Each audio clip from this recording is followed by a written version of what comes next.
Learn more at hamiltonisbusiness.com. Rashawn Jackson here for Bauer Underground, who has been serving local contractors and utility contractors all across the state since 1997. When you see the black and white trucks, you know the baddest dudes in the business have arrived. Bauer is currently looking for equipment operators, laborers, diesel mechanics, and aerial linemen. Join the brotherhood built on hard work, authentic people, and pedigree of success. Bauer, a family-friendly company who reminds you, go Big Red!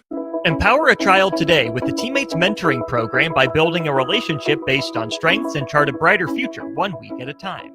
Find out how you can be a mentor by visiting LincolnTeammates.org. Become what you needed as a kid by joining the Teammates Mentoring Program today. Rick Heyman here from Sartor Heyman Jewelers. I want to personally thank our great customers for voting us once again the best of Lincoln. At the same time, we're celebrating our 120th year in business in the great state of Nebraska. You can count on Sartor Heyman for the very best quality, value, and customer service. When it comes to your jewelry needs, visit us at South Point, Grand Island, and the Outlet in downtown Lincoln. Visit us today at sartorheyman.com, and thank you for your continued trust after all these years. Are you looking for an exciting new way to put your skills to work? Explore new career options in the fintech industry at Currency, a Sandhills Global company. We offer full-time positions in financial sales, compliance, operations, and other fields. We also offer a 4.5-day work week, an attractive benefits package, and opportunities for advancement. Put your motivation to work and grow with us at Currency. Visit gocurrency.com/careers to learn more. Hi, Sean Callahan here, and I've got some great news for you. Copple Chevrolet GMC is proud to be the #1 fastest growing GMC dealer in the Omaha and Lincoln metros. Copple is also celebrating its 50th anniversary. We want to say thank you to all of our customers that have helped us reach these milestones. So come see why so many customers, including myself, are choosing Copple Chevrolet GMC for their automotive needs. Please check us out at copplecars.com. Start your Sundays off right with Jeff and Nicole Essink on Fitness Fanatics. Jeff and Nicole discuss health and wellness, how to achieve fitness goals, and more through the life of gym owners and gym goers. It's Fitness Fanatics from 9 to 11 a.m. on Sundays on 93.7 The Ticket and theticketfm.com. Coming at you live from the heart of Lincoln, America. This is Old School, sponsored by the Mercado by Certified Piedmontese. Nebraska Football Hall of Famer Jay Foreman and Austin Orman. Old School with Foreman and Orman on 93.7 The Ticket and theticketfm.com. It's a good thing we're going on air here, or we might have had Civil War at 93.7 The Ticket. Is that anything more, Jay Foreman, than former teammates being former teammates? That sounded a little personal. Man, I'll tell you what, man. That dude, instead of drinking a gallon of water a day to be hydrated, that gallon of Haterade is just seeping out of his pores right now. It's really a shame. Yeah. Anyways, glad we avoided that. 402-464-5685. If you want to guess who the Civil War could have been between, not the North and the South. Well, kind of the North and the South. Yeah, he's all right. Minnesota and Georgia. That's probably too much of a giveaway. But this is Old School, brought to you by the Mercado Certified Piedmontese, Austin Norman, Jay Foreman. Jay, we've got a guest coming in a little bit. Remind the people who's going to be here. Kevin Meyer, Cork and Bottle. That's one of them. 13th and South. And then D. Jason Peters coming in anywhere from 4:30 to 5, and then all the way through 6. Couple of 5-letter name legends. Yeah. 10 letters per name. Yeah. Legends in their own right. So look forward to that throughout the course of today's show. Lots to get into, obviously, regarding Nebraska football here in the first hour. I think first and foremost, Jay, got to go back to 1993, the last time Nebraska won in the Rose Bowl, which on the one hand, you'd think about Nebraska playing in the Big 12, Big 8, Big 12. Okay, whatever. They don't have many chances to play in the Rose Bowl. Sure, you schedule the home-and-home non-conference with UCLA. You go out there in 2001 for the national championship game that Miami wins. And then you don't really have many opportunities. One, again, home-and-home series between Nebraska and UCLA early in the Big Ten days. That was Bo. Yeah, that's right. 2012, 13, I think, is when those games would have been. But Nebraska still has not won a game. It's been over 30 years since the Huskers last won a game in the Rose Bowl. You know, a top 10 college football program of all time. And in most people's minds, a top 3 college football venue of all time. Seems like a match made in heaven. Nebraska hasn't been out there much, hasn't won there again in 32 years and now counting. And again, if you think just from the conferences, it's not too surprising. But this is the 15th season that Nebraska has, been a member of the Big Ten. If you go back to 2011 and count these, how surprised are you that Nebraska hasn't shown up in the Rose Bowl, even in a Big Ten championship sort of appearance? Like, can you imagine, 16 years ago saying, yeah, Nebraska will be playing in the conference that sends a participant to the Rose Bowl, and once in 16 years, Nebraska hasn't shown up there. Yeah. I mean, I think when you don't play there often, then you haven't won since 93. And I remember the game, I think, when Bo and those guys, because was that Josh Rosen? No, that would have been Brett Hundley. Brett Hundley, that's right. And then I remember they ran a deep over route on Will Compton. I was like, dang, they left him out to dry because they didn't have any safety help. People hate linebackers. Jay. It's really too bad. I remember because I think they just had scored on a drive, and it was a pretty competitive game. 36-30, UCLA wins it. Yeah, and I think they won that last drive. I'm vaguely remembering, but you don't get to play them a lot. And it was a different UCLA program and team back then, and obviously definitely different now. They were wounded dogs, so they could be a little bit dangerous, and so as Nebraska starts to get ready for this game, they got to go. And I think that do not fall asleep and look at UCLA stats and say, okay, they're 128th against the run nationally. You need to look at the last 4 games, period. Offensively, defensively, and special teams. And then expect, whether you take the average of those 4 games, that means you throw in the Indiana game and their best game and kind of throw them all in there and get the average, or however you want to do when you're, at least if they're watching tape and preparing. You got to prepare for their best shot. They have had a week off to evaluate and game plan, especially after disappointing performance for in their sake. And Nebraska is coming on the road trying to get back right, and so are they. So it's going to be a pretty intense game. When you look at the non-conference that UCLA played as well, no slouches there. You have Utah, who's a top 15 team in the college football playoff rankings. UNLV, who's bowl eligible, and New Mexico, who's bowl eligible already. The closest game in that stretch was the second game on the road at UNLV, a 30-23 loss. Then they opened conference play by going to Northwestern, losing 17-14 before, hey, here we go. Penn State comes to town. UCLA wins that one. They go to Michigan State and win in dominating fashion, and then squeak one out at home in Westwood against Maryland 20-17. When you look at the numbers for UCLA, especially defensively, Jay, you mentioned 128th or whatever it is against the run. That's all year. All year. Yeah. But also the third down numbers are not good. Yeah. We know third down is a key. What is it that TJ Lateef poses as a challenge for UCLA on third down, maybe similar and different from Dylan Raiola? Well, I mean, I think it's a little bit opposite. I think, the ability to be very, very accurate on the mid-range favors, Dylan, obviously.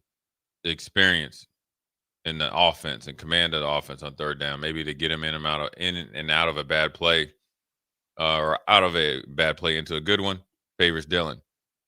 Now, a condensed playbook then favors Lateef. The ability to get out on the edge and beat the pass rush and then become, I guess, quote unquote, a dual threat, that obviously favors TJ. So, like I said, everybody's got to do a little bit more, be a little bit more locked in, and then be the best teammate you can be, because, he's going to be excited. There might be a little bit of, rough patches there, but you got to, pull him up out of there because he's got talent. And then obviously it's a great opportunity for him to get his first win as a starter. We heard all week from Matt Rule and then Dana Holgorsen, then Matt Rule again today, how, the offense isn't going to change. It's TJ Lateef. We believe in him. He's got mastery of the offense. He's adept at it, is the quote from Matt Rule. And I'm curious to hear from Matt Rule after the game just how much they put on TJ Lateef's plate in terms of changing the play, because you'd rather be in a good play than a bad play. Duh. That's logic, right? Let's run something that we think is going to work.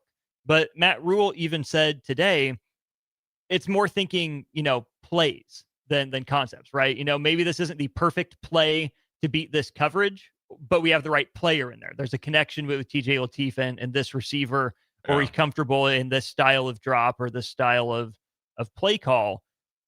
I like and appreciate a quarterback that can manipulate the defense at the line of scrimmage and then, post snap with his eyes and getting guys in the right position.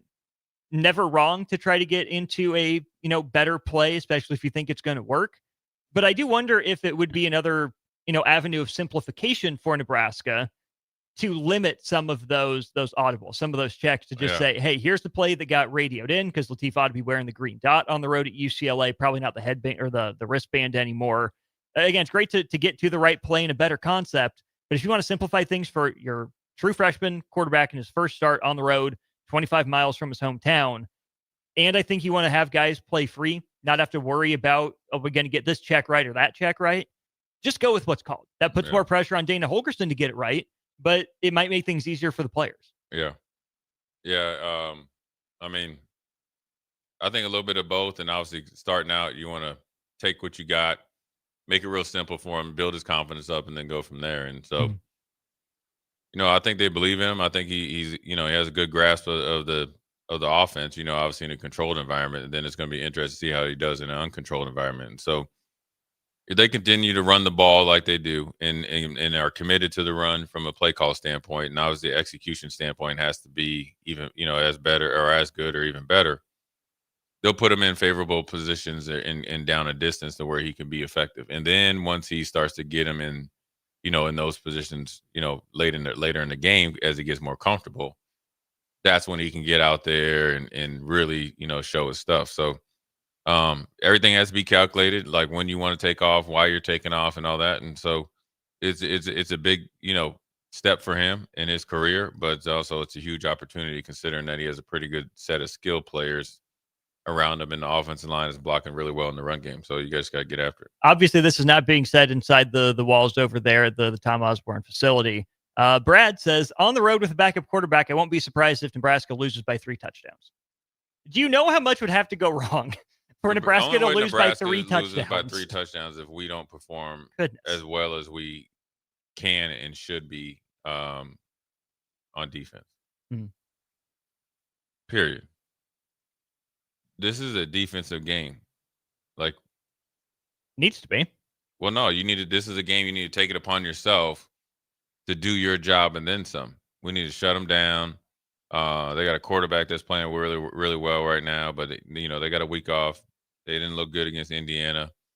We got to continue to put them behind the chains, and we got to tackle well. You do that, then you can have a backup quarterback all you want. We're still going to win the game. I mean, obviously, as long as he doesn't, 5 turnovers and all that stuff. So, but we haven't seen that out of him, right? I mean, the bobbled snap and the carrying on the inside, not good times. I'm willing to chalk that up to nerves. First time, yeah. And he knows, and they're coaching him to understand, like, look, let's handle pre-snap stuff, ball handling, and then go get jiggy with it. More importantly, what I always say on the road, what do you got to pack? Defense and special teams. So getting off the bus, they got to be ready to go, because you have to expect that they're going to be hyped up defensively. And so they'll be kind of playing at a higher rate of speed until you can settle in. The way you offset that is steady special teams or steady or explosive special teams, and then obviously the same on defense. Gorilla Bears in the same camp as Brad. Said it against Minnesota. I think it's the same again. Nebraska should win, but this is the exact type of game that the program has found a way to lose. I don't like should with this team and this program right now. I think could, but that's not necessarily a Debbie Downer pessimist. They should beat UCLA. They could. They should. If you're willing to say it, you go ahead and say, I'm not going to yet. UCLA has advantages that Nebraska has shown, no ability to this point to shore up, especially against the quarterback run and consistently in the run game. But Nebraska has its own advantages too, right? They should be bigger, faster, stronger. They should be deeper. Being down a starting quarterback, not ideal, but you feel pretty good about what you have in your backup quarterback, veteran play callers, veteran staff who's been here in a similar situation before. Like every game, Matt Rule said it, and I tend to believe him. It's the Big Ten. Anyone can beat anyone. There's parity in college football. If you look at the Big Ten standings, you'll actually see UCLA is ahead of Nebraska. Granted, it's because of a bye week, right? Nebraska's 3-3, UCLA's 3-2. Nebraska has the other bye week coming up. But as much as we want, as much as I would want to think yeah, UCLA is really not that good. They, played with their hair on fire for a few weeks, and now they're coming back to reality after Indiana. That can all be fine and well. But UCLA does some stuff well. It's not going to be like Nebraska can just waltz into Pasadena No. and This is not have kicks and gigs. This is not a roll out of the bed and let's just get through this game type of game. That's what I hear when I say should win. Yeah. Well, sure. I mean, in that case, there's nobody in college football that I don't think we can roll out of the bed and beat.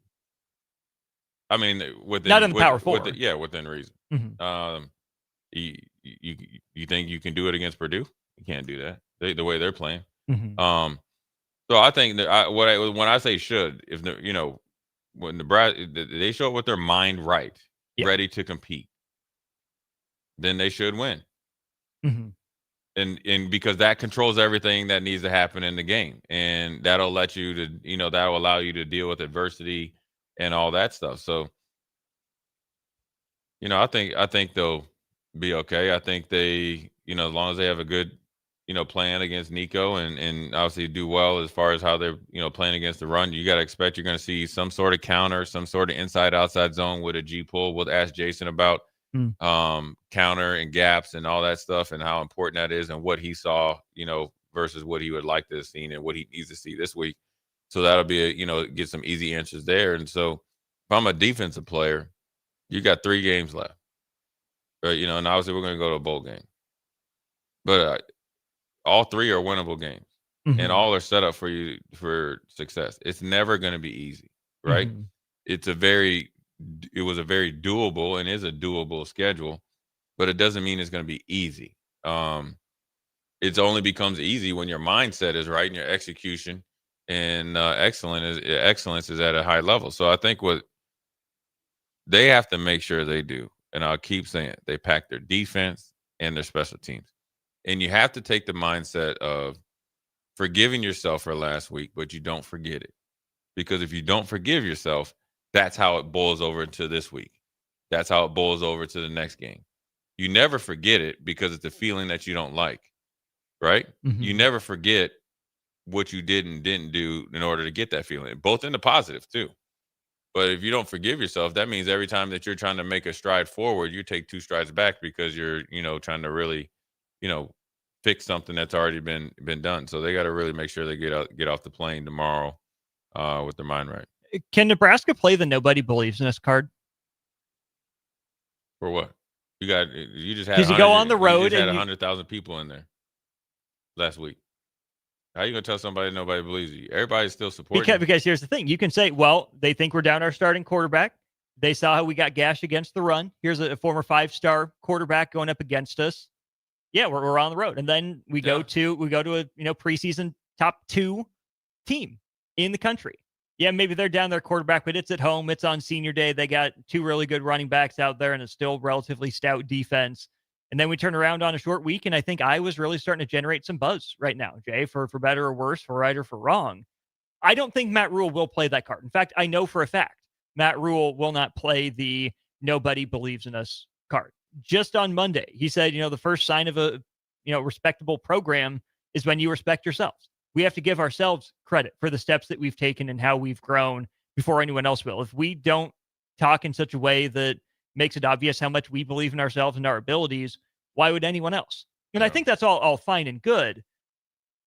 And I think there's certainly room for that. But I do think that, maybe the nobody believes in us card is a way to get the team to refocus, right? If they are, maybe feeling satisfied with 6 wins and, well, we'll do what we can for TJ, but he's a backup and whatever they believe in their hearts, right? Because they'll say the right thing. They're all media trained and whatnot. But if it takes hey, they don't believe in you. They think you're stuck at 6. Yeah. They think we're stuck in neutral. We're not taking a step forward. If that's what it takes to draw something more out of the team, play that card. Yeah, man. You know what? You just convinced me. Jedi mind trick. Yeah, you need to go over there. You need to give them that pregame. You could mention it and use that, some of it and all that. And I mean, whatever it takes. You like guys to be, so motivated. One, you want to make sure you get back from last week. Last year against UCLA last too. year, but last week in particular, you Both. didn't play well, or you didn't play well enough to win. Just go out there and take it out on their cousin, and which is UCLA, and then obviously UCLA came in here and surprised you, and that was disappointing from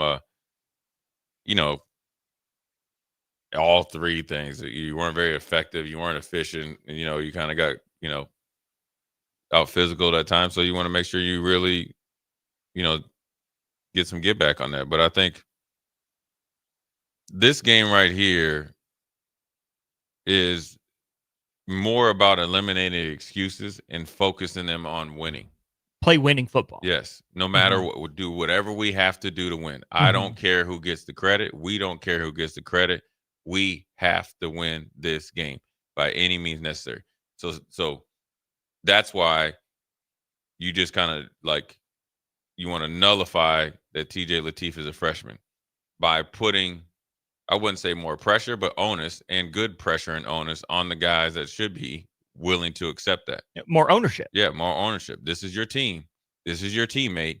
It's not circumstantial, right? It's not based on just because Dylan's playing. TJ's in there. Is the hard as you played for Dylan, you play as hard for him, and then we'll be okay.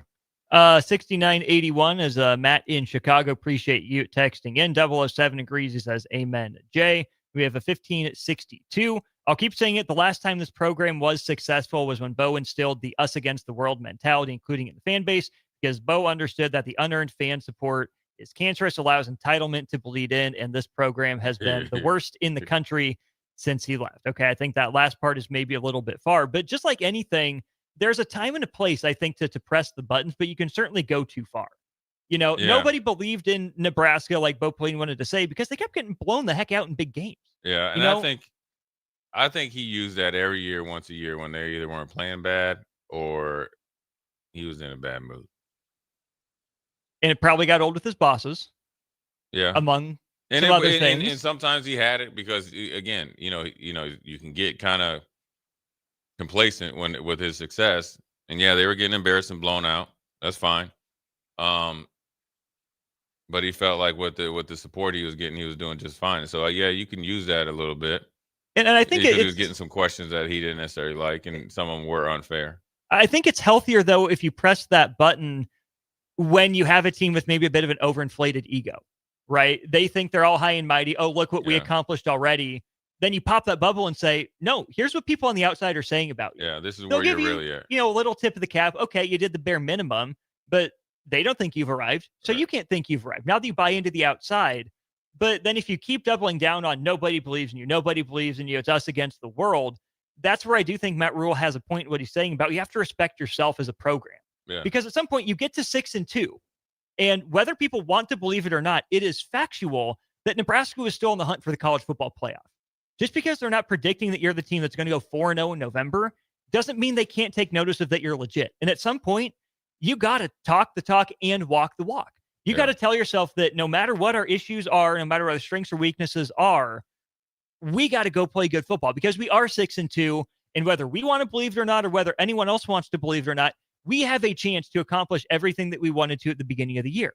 Going us against the world, nobody believes in us, can be detrimental to a point, but so can, we're so good, look at us, we're so bad. Just find the line and find the opportunities to press both of those buttons in moderation when they're needed.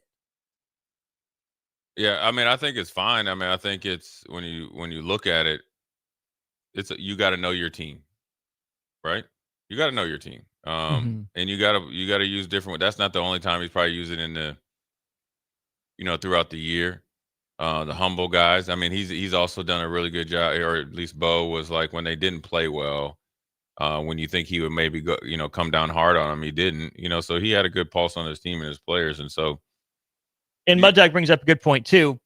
His relationship with Sean Eichhorst probably felt like Bo against the world at that point too. Yeah, because he wasn't getting much support. Yeah, and so you understand where a little bit of anger is there, but ultimately for this team here in the present day, you can't go back and erase the sins of the past or whatever you want to call it, right? They can't. So what they have to do is understand they got to take control over this next or the rest of the season, and in particular this game here, right? You got to learn from some of the things you did well against USC and the things you didn't do well enough to win, and you got to go out there and execute them. Doesn't matter who's the quarterback. You know, nobody at UCLA doesn't care if TJ Lateef is in there. They care about beating Nebraska. So you do the same and just reverse it and go out there and play winning football. Nebraska, UCLA, 8 o'clock kickoff Central Time coming up on Saturday. We'll talk more about the quarterback position, a little bit of TJ Lateef, but a lot of Nico Iamaleava. He's their leading passer and their leading rusher. We've seen that at times with Nebraska in years past. What does that do to a team and to a quarterback when you get down the stretch in November? Husker Hall of Fame, great year NFL vet Jay Foreman over there. I'm Austin Norman, more of Old School on the other side. You're listening to Old School with Jay Foreman and Austin Orman. Download the mobile app and listen wherever you are on 93.7 The Ticket and theticketfm.com. Concrete Industries has immediate job openings for precast production laborers and maintenance technicians. Concrete Industries offers great pay, health benefits, 401k, a wellness program, holidays, and paid time off. Apply today to earn a starting pay of $21.50 per hour plus a $1,500 hiring bonus. Concrete Industries is hiring all experience levels and offers on-the-job training. Start your career today as a precast production laborer or maintenance technician. Visit concreteindustries.com. Big box stores are tempting for buying equipment for your high schooler in sports or for yourself in your sports leisures. But buying new is awfully expensive. Why not go somewhere with new and used options? Play It Again Sports has quality, slightly to gently used equipment, and 50% of their inventory is actually new equipment. And it's more than baseball, softball, and golf. They also have equipment for disc golf, fitness, hockey, and more. Plus, they're always buying products. Bring your gear you're done with and get trade money on the spot. Play It Again Sports at 48th and Vine. Are you looking for an exciting new way to put your skills to work? Explore new career options in the fintech industry at Currency, a Sandhills global company. We offer full-time positions in financial sales, compliance, operations, and other fields. We also offer a 4.5-day work week, an attractive benefits package, and opportunities for advancement. Put your motivation to work and grow with us at Currency. Visit gocurrency.com/careers to learn more. Anderson Ford in Lincoln has 2 convenient locations, which means 2 times the customer service, 2 times the inventory, and 2 times the ability to get you in the car of your dreams. Whether you visit us on the north side or the south side, you'll find more selection and a team that's always on your side. When you're looking for a better way to buy your next Ford, visit Anderson Ford in Lincoln, where exceptional service meets unbeatable selection. 93.7 The Ticket, Fox, KFXL Weather. Sponsored by John Henry's Plumbing, Heating, and Air Conditioning. Your Lincoln forecast for today, we'll see probably sunny skies. It will be breezy. The afternoon high around 65. Tonight, decreasing cloud cover, light winds, and a low around 43. And tomorrow, we'll see mainly sunny skies. It will be breezy again. The afternoon high near 66.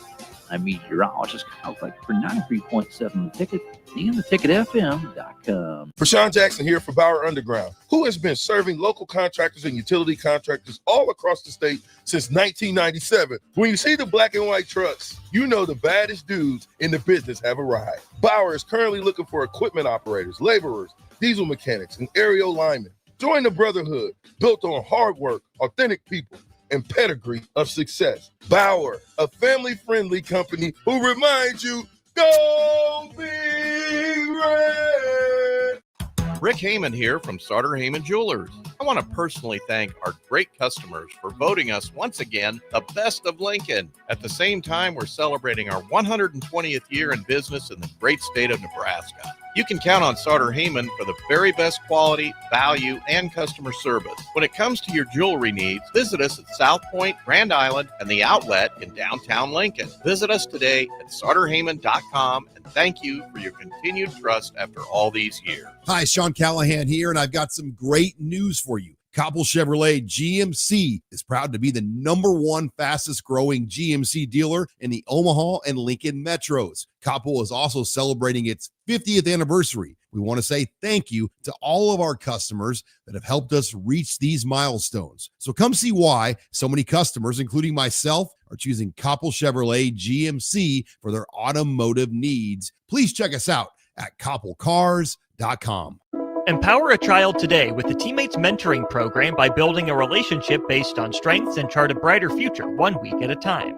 Find out how you can be a mentor by visiting LincolnTeammates.org. Become what you needed as a kid by joining the Teammates Mentoring Program today.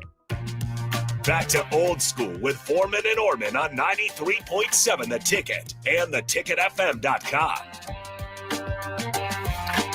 Rolling right along on Old School, Austin Orman and Jay Foreman with you here, brought to you by Mercado by Certified Piedmontese. You can be part of the show as always, 402-464-5685. That's our Starter Heyman Jewelers text line, or drop comments. We have Brian Miller on YouTube and Ernie on YouTube as well, dropping some comments. Let's hit our Starter Heyman Jewelers text line here, though. 4424 says, at some point it is what it is. Let's call a spade a spade. Nebraska can't stop the run, can't protect the quarterback. Seems like a couple of easy fixes there. I think we've been very upfront and honest about Nebraska's issues and, lack of ability there in those two categories. But I think more so than the fact that Nebraska isn't consistently stopping the run, Jay, or isn't protecting Dylan Raiola or now TJ Lateef at quarterback, is that in the flow of the game, Nebraska hasn't seemed to find ways to get better. The same stuff that USC was gashing Nebraska with in the first quarter hit in the fourth quarter. Yeah. When it rained, it poured at Minnesota, right? When Nebraska gave up a sack in the first quarter, it was still happening on similar concepts in the fourth quarter. I know there's not a bunch of time for adjustments, but whether or not you put it on the coaches for not having something else in the playbook to call, or on the players for not taking it personal enough and figuring out a way to do something about something, that to me, when you think about the run defense and pass protection, has probably been the most disappointing part, is that when it's a bad day for Nebraska, they don't really have a way to staunch the bleeding and make it just a regular bad day. It turns into a really bad day by the end of the game. Yeah, I mean, USC, I think even in the leading up to it, Coach Rule had talked about they run that counter pretty good, or at least one of the coaches did. Everybody wants to think of it as adjustments. I think that's a little bit to it. But also the execution isn't there. So even if you came up with a different front, it's not that good. You got to really just focus on these games. Come down to the fundamentals: engaging blocks, getting off blocks, taking on blocks with the right leverage, not getting washed out. I mean, it just really comes down to football plays. And so, whether it's Minnesota and the sacks, and that can snowball to you. Kind of, it felt like the Minnesota game was different than the USC game. I felt like the Minnesota game, they were in bizarro world. They were just out there kind of just floundering. Yeah. Where I think USC, obviously, they played it, way harder. They just didn't execute, and USC exploited some things, and, expect Nebraska to make some adjustments off of that. So I don't think they're both the same. I think the 9 sacks were more on the offense as a whole versus they had some sort of secret pass rush sauce. But either way, they all but it all goes into the same pot, right? It's like when it's like, I guess, analogy for the golfer. When you don't hit a good drive, does it go in the water or out of bounds, or can you find it somewhere close to in? Do you always have a shot? At least in the rough, right? So I think what you're saying they need to pull in their good and bad plays, and or really, really bad, or bad quarters or halves and stuff like that. So that's where they really need to make sure that you stay mentally engaged. This is where you see when you come up into a situation, you start to see it snowballing.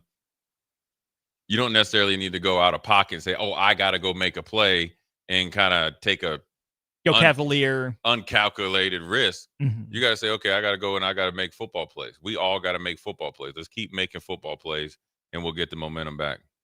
In that vein, one of the things Nebraska has struggled with, hasn't killed him every game, but has at times, is the quarterback run. They will face that again in Nico Iamaleava, the leading passer and leading rusher for USC on the year. Nico has rushed 81 times for 388 yards and 4 touchdowns. Leading running back for the Bruins this year is former, Northern Big Ten guy, Jalen Berger, Wisconsin and Michigan State. So he is plenty talented. He's rushing for about 4.2 yards per pop and a touchdown on the year. But Jay, when I think about the challenge for Nebraska in defending Nico Iamaleava, is something that Nebraska has seen before up close and personal. When you ask a quarterback to do so much, he's supposed to be the best player on the team in a lot of ways, right? Yeah. In the NFL and in college football. He is responsible for a lot, but I don't have hard evidence on this, but anecdotally, it feels like, hey, maybe the reason Nebraska hadn't been good in, late October through November is because of everything it put on the quarterback's plate from August, September, and into mid-October. Wore him down a little bit. Now, if you're a quarterback, be in shape, welcome the challenge of the best player on the team, go make plays happen. But if you look at, late season Tommy Armstrong into late season, Taylor Martinez before him, and then Adrian Martinez and, Heinrich Harburg toward the end of last year as he was learning. Yeah. It just seems like you can easily put so much on a quarterback. Now, there's the benefit and the curse, right? If you're in Nebraska as the defense specifically, because on the one hand, if you're going to get an extra 10, 15 opportunities to hit Nico Iamaleava, he's going to hold on to the ball, try to do something with it, or he's going to scramble and you get a chance to at least shoulder him, those hits ought to add up.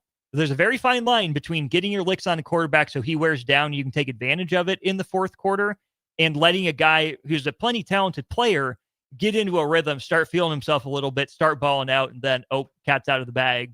He's a problem. Yeah, I mean, when you lean on a guy so much, it works out in the short term, long term not. And it's not just him getting worn out, but guys get, these coaches are good. They'll get a beat on what you're doing and really formulate a game plan because you haven't changed your way about you. So that works to the advantage of Nebraska.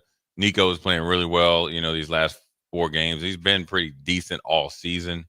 Utah game got way out of hand. So what does that mean? It doesn't really matter. He was excellent against UNLV.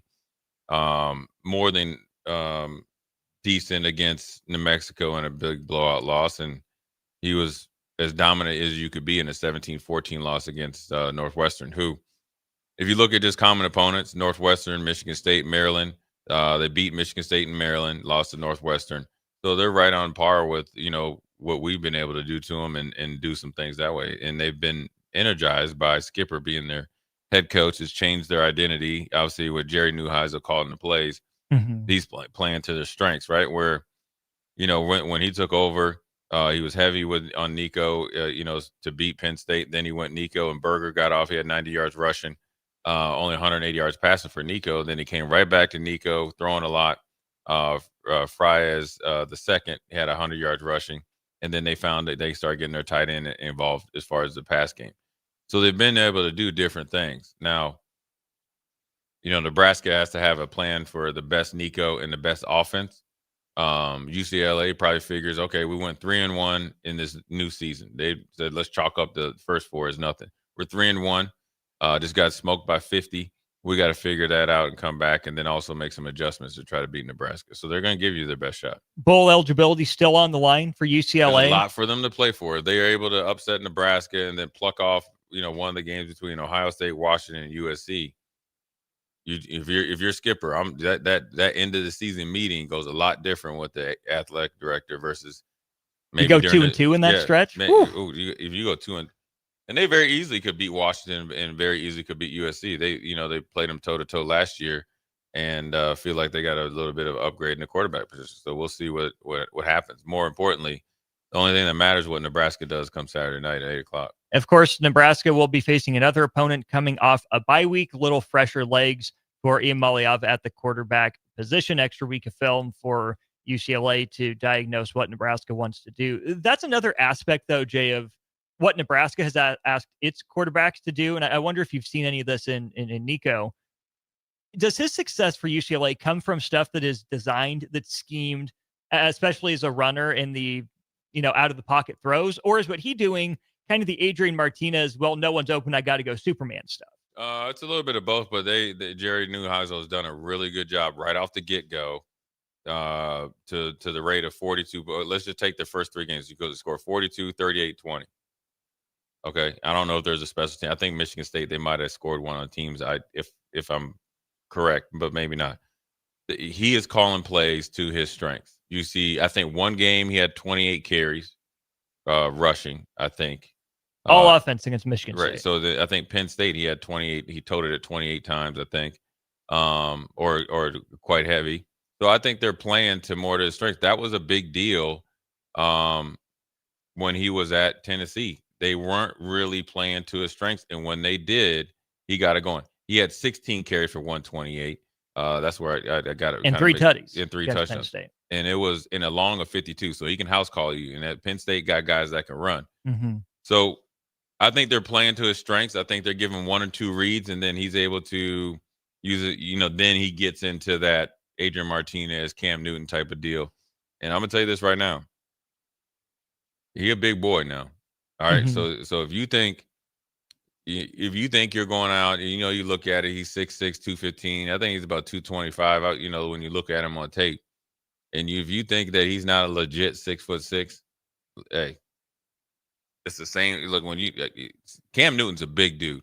Mm-hmm. I'm sure he's quite a bit heavier than he was when he played. I'm a decent sized dude. Nico's the same. Now, how that is something that you have to plan for is his escapability, his ability. He has long arms, the ability to stiff arm you, even if you are in the right position. So you have to be able to game plan, watch tape on how to take this dude down. So he doesn't get into that Adrian Martinez mode where he gets you on your heels. So even when you're doing things right, mm-hmm. you're kind of apprehensive. And then so you're playing, well, if obviously you're on defense, but you're playing real passive defense. So mm-hmm. you want to beat him with controlled aggression. You have to be really good in your pass rush lanes, and you have to make sure when the spy is there, you get this guy on the ground, because if you let him get going on it, if he gets going on schedule, he's a problem. When he gets going off schedule, that's how he's able to really pretty much beat Penn State, not by himself, but every time he got it, he was going up and down the field. And then they feed off of him. Mm-hmm. And they play. Well, they're talented enough to feed off of right. him. But he gets it going. Mm-hmm. And Jerry's, Neuheisel schemed up some stuff, and they try to play chippy now. Like the receivers are going to try to, finish through the echo of the whistle. So you got to make sure that you fight force with force, but more importantly, you're more invested in this game than they are. Has it been the on-schedule play or the off-schedule play that's hurt Nebraska's defense more this year? It's got to be on schedule, because it's just kind of been like basic runs. I was going to say the same. Yeah, maybe 1 or 2 from Sorsby against Cincinnati. Other than that, and that was and that's what they are known for. And when I say this, only reason because I know, I've never been like on a defense like this, but I know what it's like when you have a bad defensive game. There are troubles. Like you can't, like you knew the roster before. So like if you say, okay, they need bigger line, okay, that's fine. But we're rolling with what we got. Their troubles, in my opinion, is all like, not all. A lot of it is things that you can control.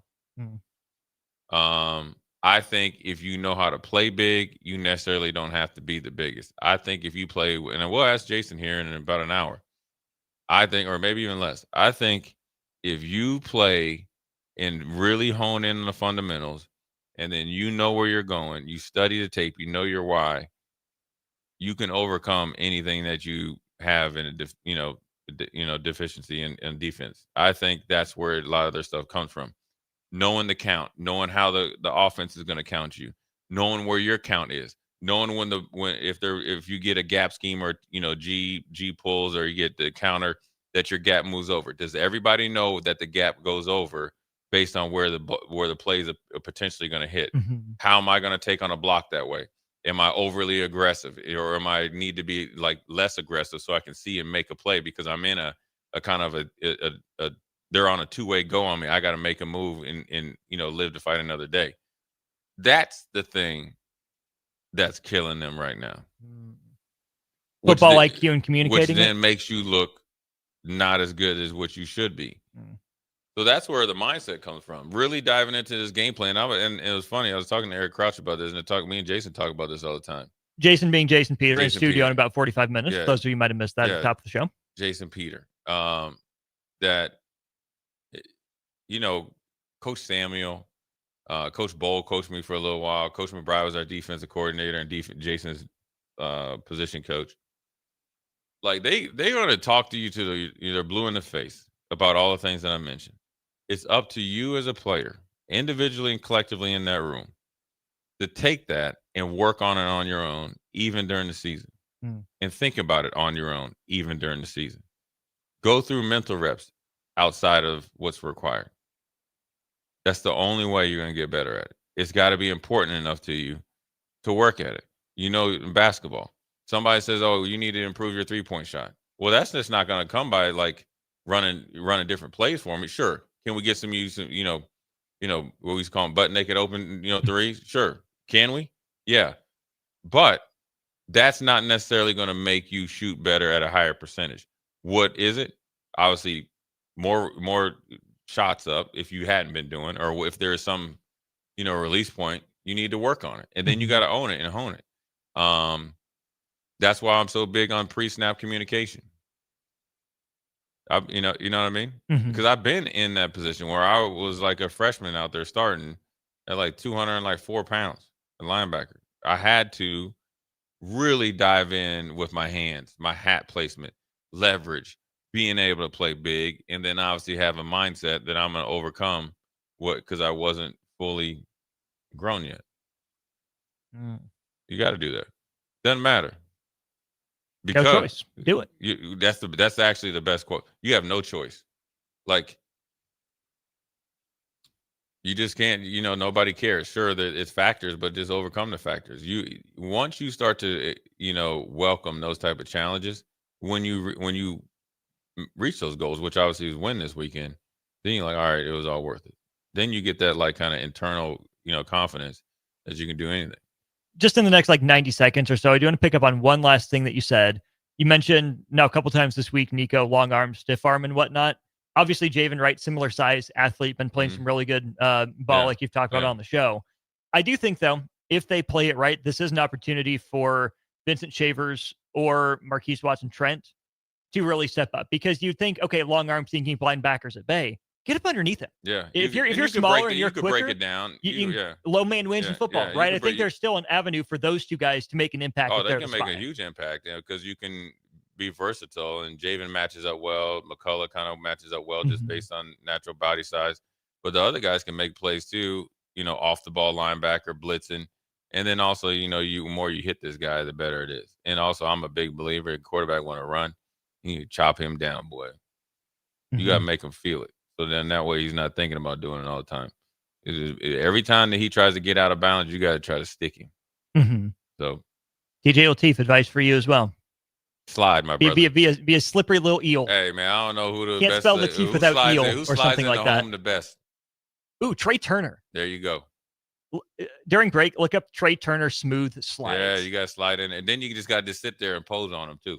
Yeah, do it. Maybe a little Cali swag. TJ's Lateef. I want to see. Hey, listen, TJ Lateef. I know you ain't listening. Hopefully, somebody's gonna tell you, boy, you better put that dead leg on display. Jay Foreman, confirmed fan of TJ Lateef dead leg. Yes, sir. Who did he get? Was it Akron with the first time? Hey, he hit him with the hezzy. Then he waited on him, dead leg. I ain't never seen nothing like that before. He measured him up. About it. I'm hyped. 6 weeks later. Yes, sir, man. I like that, boy. Go ahead, TJ Lateef. Do your thing. Speaking of TJ Lateef, came from a really good conference in California. Let's talk through who those schools are, some of the famous athletic alums. We'll do that to wrap up Hour 1 of Old School. Watch Old School live on Facebook, YouTube, or Twitch. Old School with Foreman and Orman on 93.7 The Ticket and theticketfm.com. This is former Husker and NFL linebacker Jay Foreman. For years, I've suffered from degenerative problems in both of my ankles, but thanks to a thorough and thought-out plan provided by Advanced Medical Imaging, I was able to get my life back with the least amount of pain as possible. While working through multiple options, the team of physicians at Advanced Medical Imaging were there to answer any questions I had. If you're experiencing any pain at all and want to get your life back, go to amimaging.com or give them a call at 402-484-6677. Advanced Medical Imaging, located at 7601 Pioneers Boulevard. Empire Netting and Fence delivers top quality netting and fence solutions. From major sports venues to backyard installs and everything in between, coast to coast. We take on tough jobs with grit, integrity, and a strong commitment to safety. Empire is growing, and we're hiring motivated people ready to grow with us. We build each other up, and we're building something big. Think you've got what it takes? Apply now at empire-fence.com. That's empire-fence.com. Select Plumbing and Utility has been serving Lincoln and the surrounding area for 14 years, and they're not slowing down. Select Plumbing and Utility handles all your plumbing needs, from faucets and water heaters to full renovations, and they can even help with your heating and cooling needs. They're also Lincoln's underground experts, repairing and replacing broken underground water and sewer lines since day one. Contact Select Plumbing and Utility today at 402-560-6197, assuring excellence in every situation, opportunity, and challenge. That's 402-560-6197. When the clock strikes zero after every Nebraska football game, there's only one place to go for instant coverage. Tune in for the Husker After Party Postgame Show on 93.7 The Ticket for each game, win or lose. Call in with all your takes or text the show at 464-5685 and hear quotes from the players and coaches, too. It's the Husker After Party Postgame Show, sponsored by Anderson Ford and Vinny Krikak of State Farm Insurance.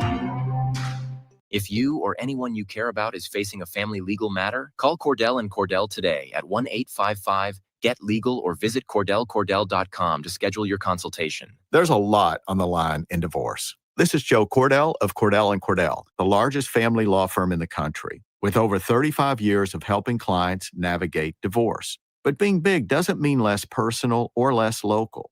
Our attorneys live and work in your community, and as neighbors, they understand the challenges your families face. Divorce touches all areas of your life: your home, savings, retirement, and of course, kids. So when you find yourself facing divorce, you need a partner you can count on. Visit CordellCordell.com to schedule your consultation. If you or anyone you care about is facing divorce, contact Cordell and Cordell today. With over 100,000 clients served, we understand the challenges you're facing on a personal level. Call Cordell and Cordell today at 1-855-GET-LEGAL. That's 1-855-GET-LEGAL. 1221 N Street, Lincoln. Big box stores are tempting for buying equipment for your high schooler in sports or for yourself in your sports leisures. But buying new is awfully expensive. Why not go somewhere with new and used options? Play It Again Sports has quality, slightly to gently used equipment, and 50% of their inventory is actually new equipment. And it's more than baseball, softball, and golf. They also have equipment for disc golf, fitness, hockey, and more. Plus, they're always buying products. Bring your gear you're done with and get trade money on the spot. Play It Again Sports at 48th and Vine.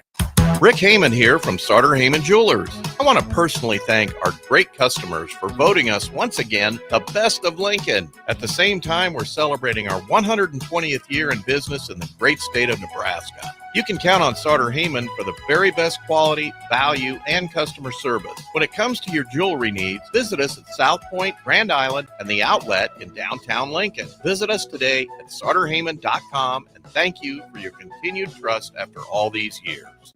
Concrete Industries has immediate job openings for precast production laborers and maintenance technicians. Concrete Industries offers great pay, health benefits, 401k, a wellness program, holidays, and paid time off. Apply today to earn a starting pay of $21.50 per hour plus a $1,500 hiring bonus. Concrete Industries is hiring all experience levels and offers on-the-job training. Start your career today as a precast production laborer or maintenance technician. Visit concreteindustries.com. In every office, there's two types of people. There are those who bring in bagels and those who eat the bagels that someone else brought in. Everybody likes the first person. Be that first person. Weekday mornings at 7:30, you have a chance to win a business box of bagels from Bagels & Joe. All you have to do is shut up, Sipple. 2 questions for you, 2 for Sip. Win, and the bagels are yours. Lose, well, you don't want to lose. You lost Monday, you lost Wednesday, you're a loser. Shut up, Sipple. Weekday mornings at 7:30, brought to you by Bagels & Joe. For remote starters, audio upgrades, and more, there's only one place to go. Auto Sounds of Lincoln at 48th and O. Back to old school with Foreman and Orman on 93.7 The Ticket and theticketfm.com.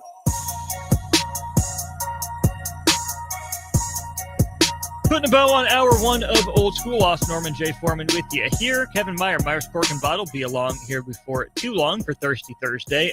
Jay, really quickly here from Husker Stew, where has Willis McGahee been? I think that didn't Coach Will say he's going to be redshirted? He'll be redshirted. So he's been around. He just redshirted. So, work to keep him. Obviously, a promising future ahead of that young man. Flashed a little bit as a freshman last year. I did want to get to this, Jay. The notable alums from the Trinity League, the conference of 7 teams that TJ Lateef played his high school ball in. Yeah. Some real who's in high school football. Junipero Serra, Mater Dei, Rosary Academy, Santa Margarita, Servite, and St. John Bosco alongside Orange Lutheran. The J. Serra alums, maybe not as well known as some. Austin Hedges and Royce Lewis as Major League Baseball players came from there. Mater Dei, obviously a big one. You think about Matt Leinart, Cole Brennan in that list, Mike Hopkins, current head coach or former head coach for the Washington Huskies in men's basketball. Syracuse guy Matt Leinart went there. Other names, Matt Traynor stood out to me a little bit. David and Travis Ware, JT Daniels, Amon-Ra St. Brown, and then Bryce Young, all from there. Servite had Steve Buerlein, former Notre Dame and NFL quarterback there. Patrick Cantlay actually is a Servite guy. The Khalils, the offensive lineman in the NFL. Frank, Ryan, and Matt all went to Servite. Mark Rybczynski, former Major League Baseball player, and Tet McMillan, actually, for the Carolina Panthers by way of Arizona. St. John Bosco, another loaded lineup. Josh Rosen attended there. Tim DeRuyter, Nomar Garcia-Parra, another name that stood out. Evan Longoria. Santa Margarita had Griffin Canning, who pitches for the New York Mets. Carson Palmer went to Santa Margarita, as did the Thompsons. You think about Michael Thompson and then Clay and Trace Thompson. Oh, wow. Yeah, Trace plays for the Dodgers, right? Or Dodgers, White Sox, Okay. Bounced around a little bit there. Orange Lutheran, the TJ Lateef High School, not quite as many prominent alums. A really big one, though, Garrett Cole. Yeah. Ace for the New York Yankees and Houston Astros and Pittsburgh Pirates back in the day. And then a couple other names that stood out to me. So Brandon Maurer, former pitcher who was a Kansas City Royals trade deadline acquisition. You think then about Gabe York, who played at Arizona, second team All Pac-12 guy, really niche. And then Austin Pettis, vaguely remember him as a receiver from his time at Boise State. So that's the caliber of competition that TJ Lateef was prepping against. Really freaking good teams. It's the majority of baseball players, but they all got good arms. So does TJ Lateef. Works out real well. It works out really well for us. Thirsty Thursday. Kevin Meyer, Myers Cork and Bottle in the house after this. You're listening to Old School with Jay Foreman and Austin Orman. Download the mobile app and listen wherever you are on 93.7 The Ticket and theticketfm.com. If you or anyone you care about is facing a family legal matter, call Cordell and Cordell today at 1-855-GET-LEGAL or visit CordellCordell.com to schedule your consultation. There's a lot on the line in divorce. This is Joe Cordell of Cordell & Cordell, the largest family law firm in the country, with over 35 years of helping clients navigate divorce. But being big doesn't mean less personal or less local. Our attorneys live and work in your community, and as neighbors, they understand the challenges your families face. Divorce touches all areas of your life: your home, savings, retirement, and of course, kids. So when you find yourself facing divorce, you need a partner you can count on. Visit CordellCordell.com to schedule your consultation. If you or anyone you care about is facing divorce, contact Cordell and Cordell today. With over 100,000 clients served, we understand the challenges you're facing on a personal level. Call Cordell and Cordell today at 1-855-GET-LEGAL. That's 1-855-GET-LEGAL. 1221 N Street, Lincoln. When it comes to concrete, Stevens & Smith Construction doesn't stall. They go for the takedown. As Nebraska's full-service concrete contractor, they stay in bounds, hold inside position, and never forfeit quality. Whether it's foundations, flatwork, or concrete coatings, they elevate performance and pin down results that win every time. Stevens & Smith Construction is a proud sponsor of Takedown Tuesdays on 93.7 The Ticket. Because when it's time to wrestle with concrete, Stevens & Smith Construction slams expectations. This is Lincoln's home for sports talk on the FM dial. Also online at theticketfm.com. On the internet. KNTK FM Firth, 93.7 The Ticket. Concrete Industries has immediate job openings for precast production laborers and maintenance technicians. Concrete Industries offers great pay, health benefits, 401k, a wellness program, holidays, and paid time off. Apply today to earn a starting pay of $21.50 per hour plus a $1,500 hiring bonus. Concrete Industries is hiring all experience levels and offers on-the-job training. Start your career today as a precast production laborer or maintenance technician. Visit concreteindustries.com.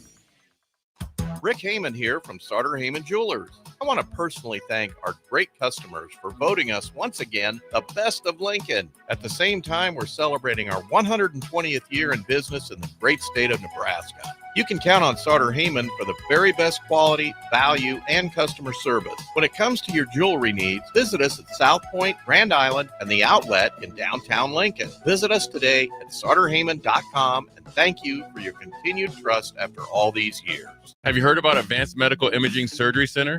Located at 7555 Pioneers Boulevard, Advanced Medical Imaging Surgery Center offers compassionate, patient-focused care and provides outpatient surgery services, making it possible to have non-emergency surgery and return home the same day. Advanced Medical Imaging Surgery Center specializes in cardiology, vascular radiology, orthopedics, pain management, and much, much more.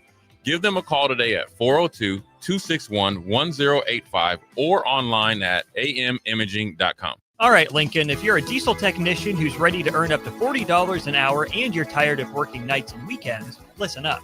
Inland Truck Parts and Service is hiring experienced diesel technicians right here in Lincoln, and they're offering what every hardworking tech wants. Monday through Friday hours, no nights, no weekends, and paid training on advanced diesel technology. With 37 locations across 12 states, career advancement opportunities are endless. Start building towards your future and apply today at inlandtruck.com. That's inlandtruck.com. Or text APPLY to 785-369-1320.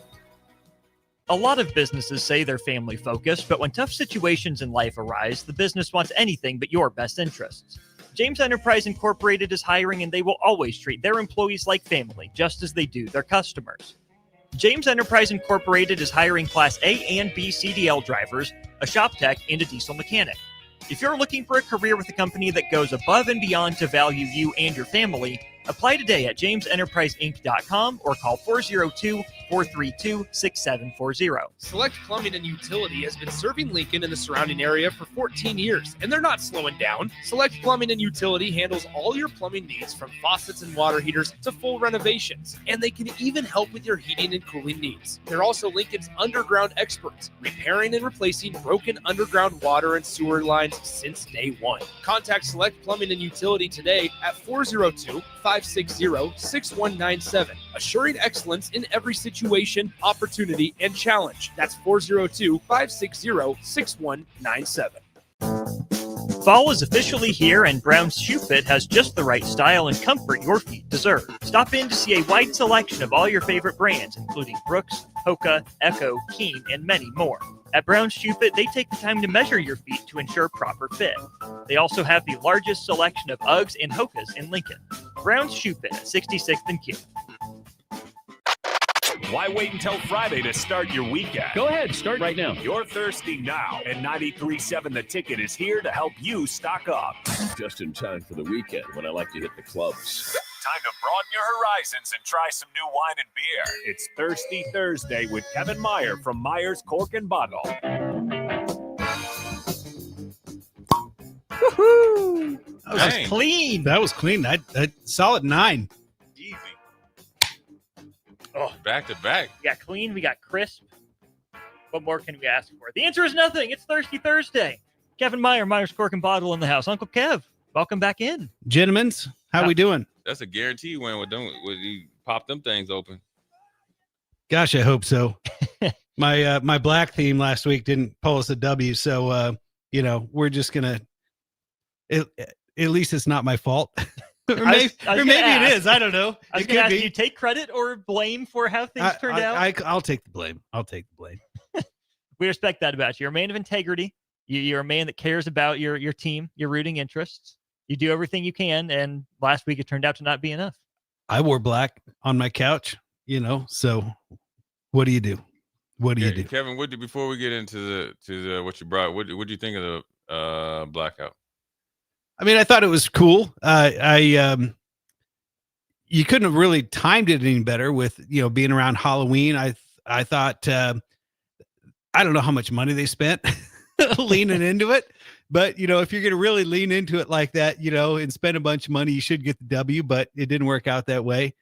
I'm not one that really buys into the alternate uni thing, causes us to lose. I think it's fun for the guys and gives them more gear and whatever, just go out in play, but I thought it was pretty cool. We could just do a red out and then no one would complain. But are you kidding me? Nebraska fans, they would find a way. They would. We are kind of a fickle fan base. We wear red anyways. Don't have to tell us. Right. That's true. Jay, you have some news you'd like to share with Kevin?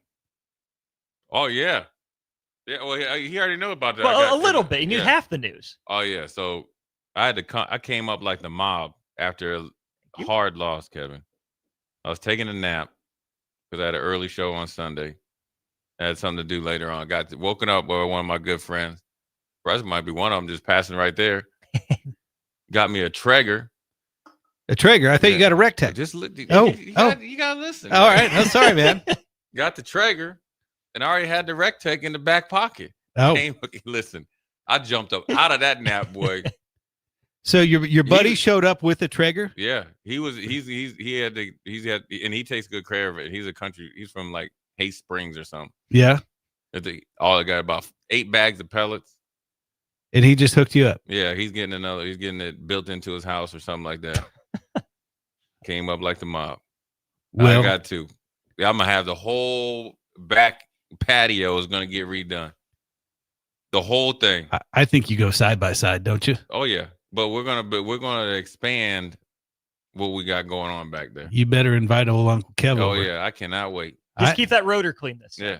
Yeah, I can move some rock. We can carve you out a new. It's a patio, right? It's not a deck. No, it's patio. So we're gonna be patio pounding back there. Yeah, next spring and summer. Yeah. I've got one of those. It's those pickaxe things. It's got a point on one side and a wedge on the other, and we can carve that out real nice. Get that nice and smooth. Make the water run away from the house. You bet. Yeah. I was already been out there with the spray paint already. All right. You know what I'm saying? Yeah. Mark the Lions, Color City. You gonna do a nice little curve to it? Oh yeah. Yeah. Yeah. We're gonna have the nice little half moon rising out there with all the grill. When I did a sidewalk that had the nice wave to it one time, and I just took some garden hose and then staked it out to give myself a nice even curve, and then just sprayed right along next to it, and it worked out pretty slick. There you go. All right, I'm excited. All right. What are we pounding on that patio first? Well, this is kind of funny because it's called Leisure Suits and Laser Beams from Drecker, which is a brewery in Fargo, North Dakota. And they're calling it a Czech style lager, but they're calling it a Czech style amber lager. And I'd call it a lot darker than amber, wouldn't you? I was going to say. Was that Czechoslovakia? Although it's Czech Republic now, but the Lincoln Stars who come in here would say it's Czechia. So, because it was the Czech Republic, they now go by Czechia.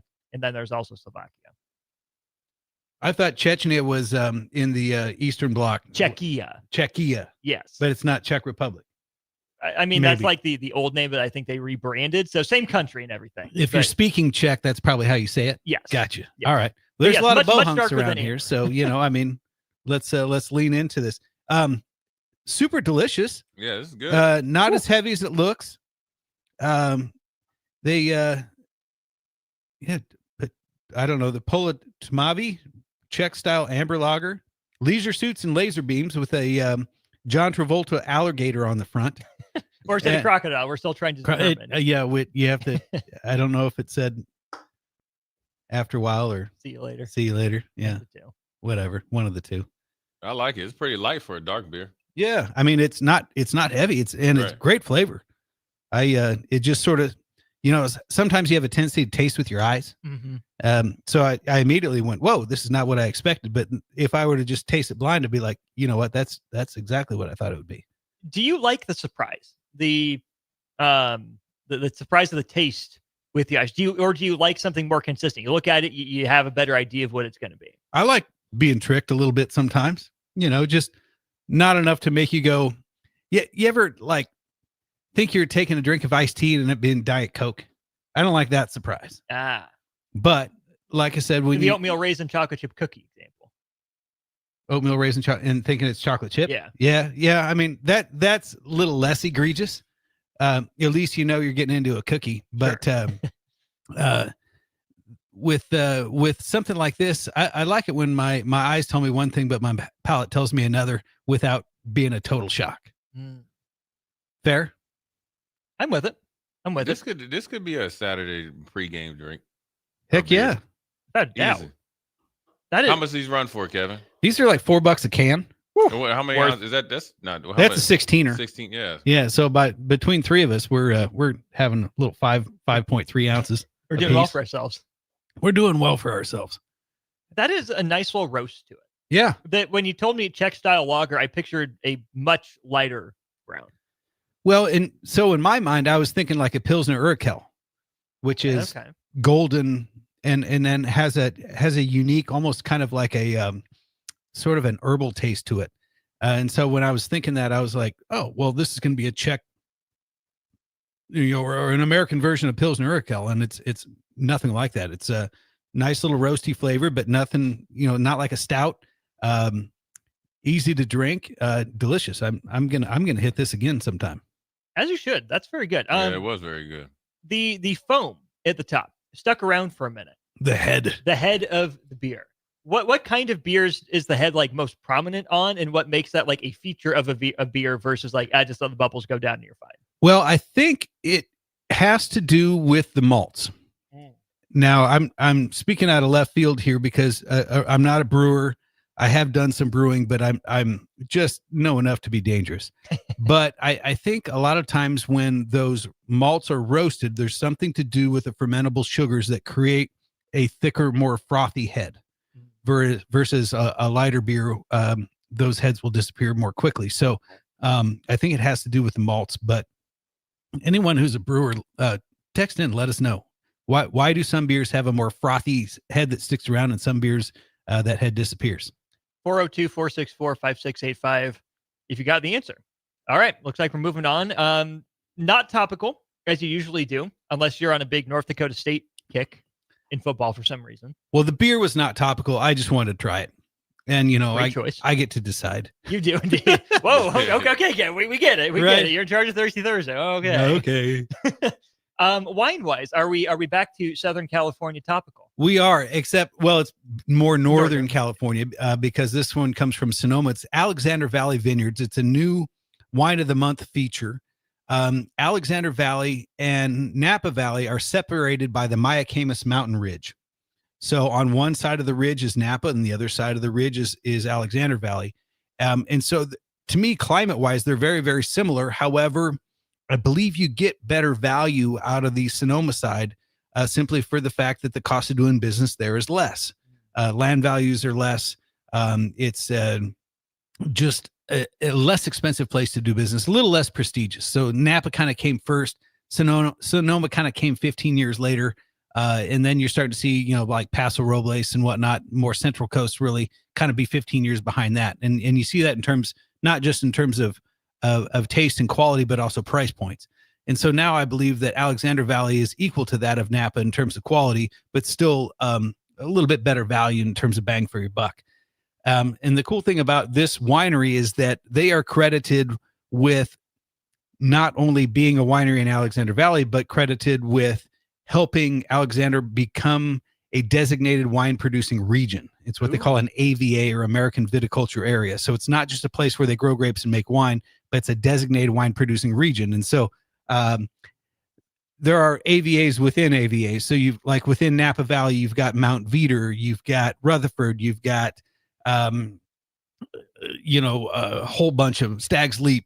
And then within Sonoma, you've got Sonoma Coast, you've got Alexander Valley, and then right smack dab in the middle is called Carneros, which is basically half and half. And those are all designated wine producing regions or AVAs. So it's kind of like Alexander Valley would be a sub AVA of Sonoma, kind of like downtown would be a sub AVA of Lincoln, right? Gotcha. So it's just that much more sort of focused and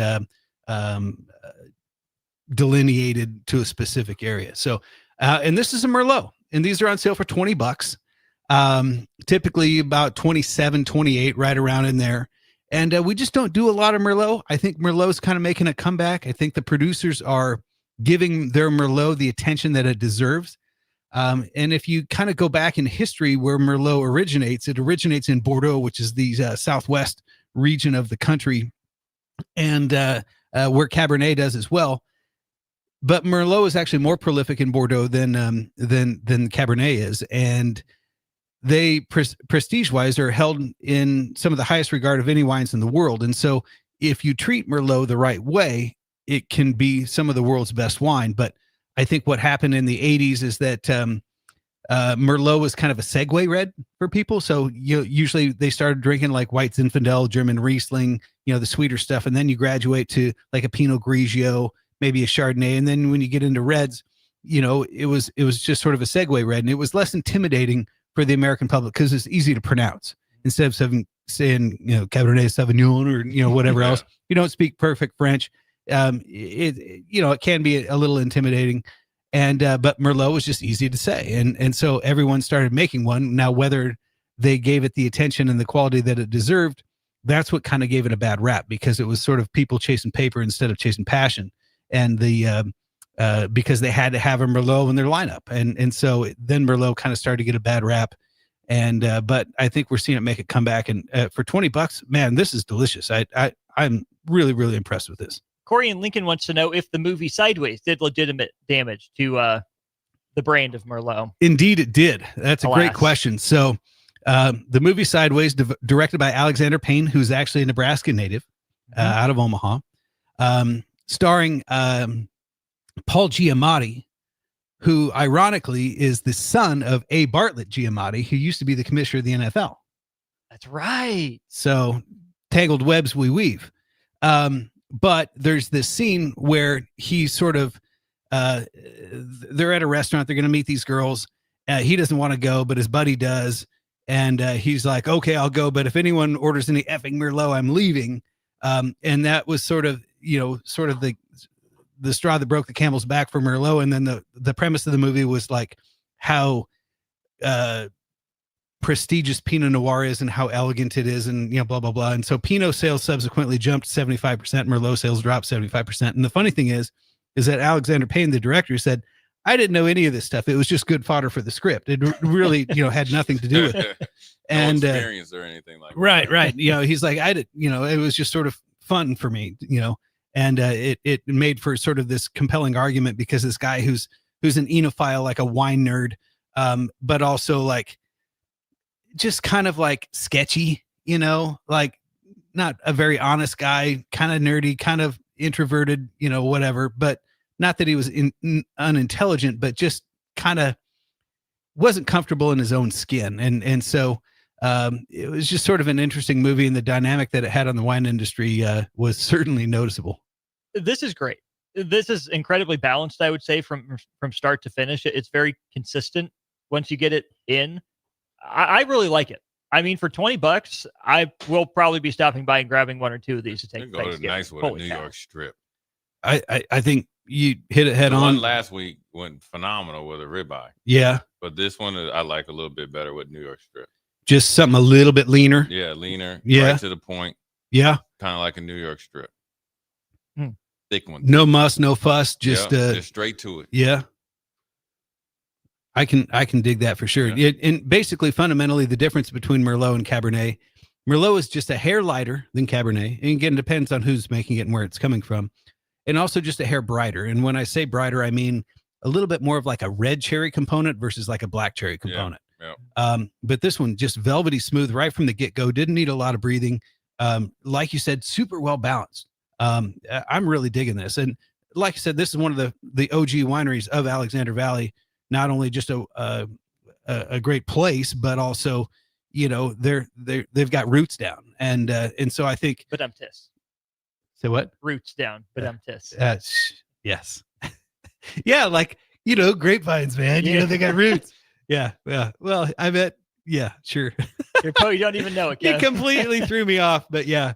But they're kind of a founding father. And what do you know about your founding fathers? Your grandfather, your great grandfather. They did things the right way. They rolled their sleeves up. They worked hard. They made their stuff last. It was all about form over function, and function over form. Mm-hmm. And so quality matters, and yet great value. $20. Who knew? One other thing I wanted to hit on. You mentioned that Mayacamas mountain range. Is Napa on the coastal side? Is it a north-south mountain range or an east-west? It's angular. Angular, okay. Yeah, so Sonoma. So Napa and Sonoma, is Napa like on the coastal-ish side? Actually, It'd be north and south of it, right? yeah, pretty much, except it's not perfectly north and south. But like Napa and Sonoma has probably more coastal parts to it than Napa does.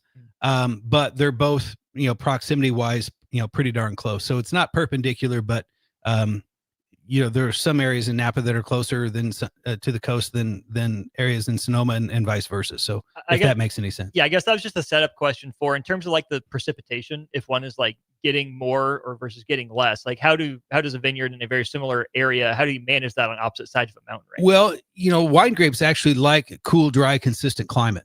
Mm-hmm. And so, and grape growers like to be able to regulate the amount of water that the vines get. And so, a lot of these are unirrigated vines, so they're just relying on Mother Nature. And there's an old adage about grapevines that the harder the vine has to work in order to survive, the more precious the fruit it bears.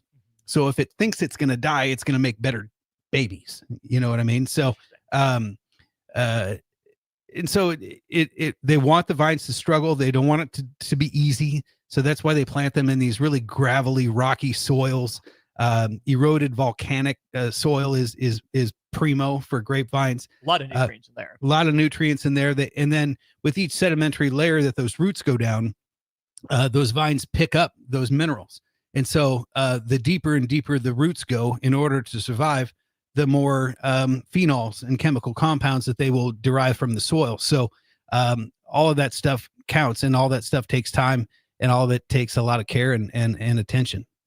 3 weeks from today, great wine holiday. Thanksgiving. Did you know that there is more wine consumed on Thanksgiving Day than any other day of the year in this country? I did know that. You know why I know that? From Thirsty Thursday. From Thirsty Thursday. Nice. Education. That's what I'm talking about. Every Thursday right here. Not just Thursdays, but every day of the week. People can stop by where for their own education? Myers Cork and Bottle. We're on the corner of 13th and South Streets. We're Lincoln's oldest bottle shop. We've been on there since 1965. Just look for the neon. Just look for the neon. And just look around. You'll find something for you inside the shop. Kev, as always, appreciate it. Thank you. Appreciate you. We'll go to break. More Old School on the other side. Watch Old School live on Facebook, YouTube, or Twitch. Old School with Foreman and Orman on 93.7 The Ticket and theticketfm.com.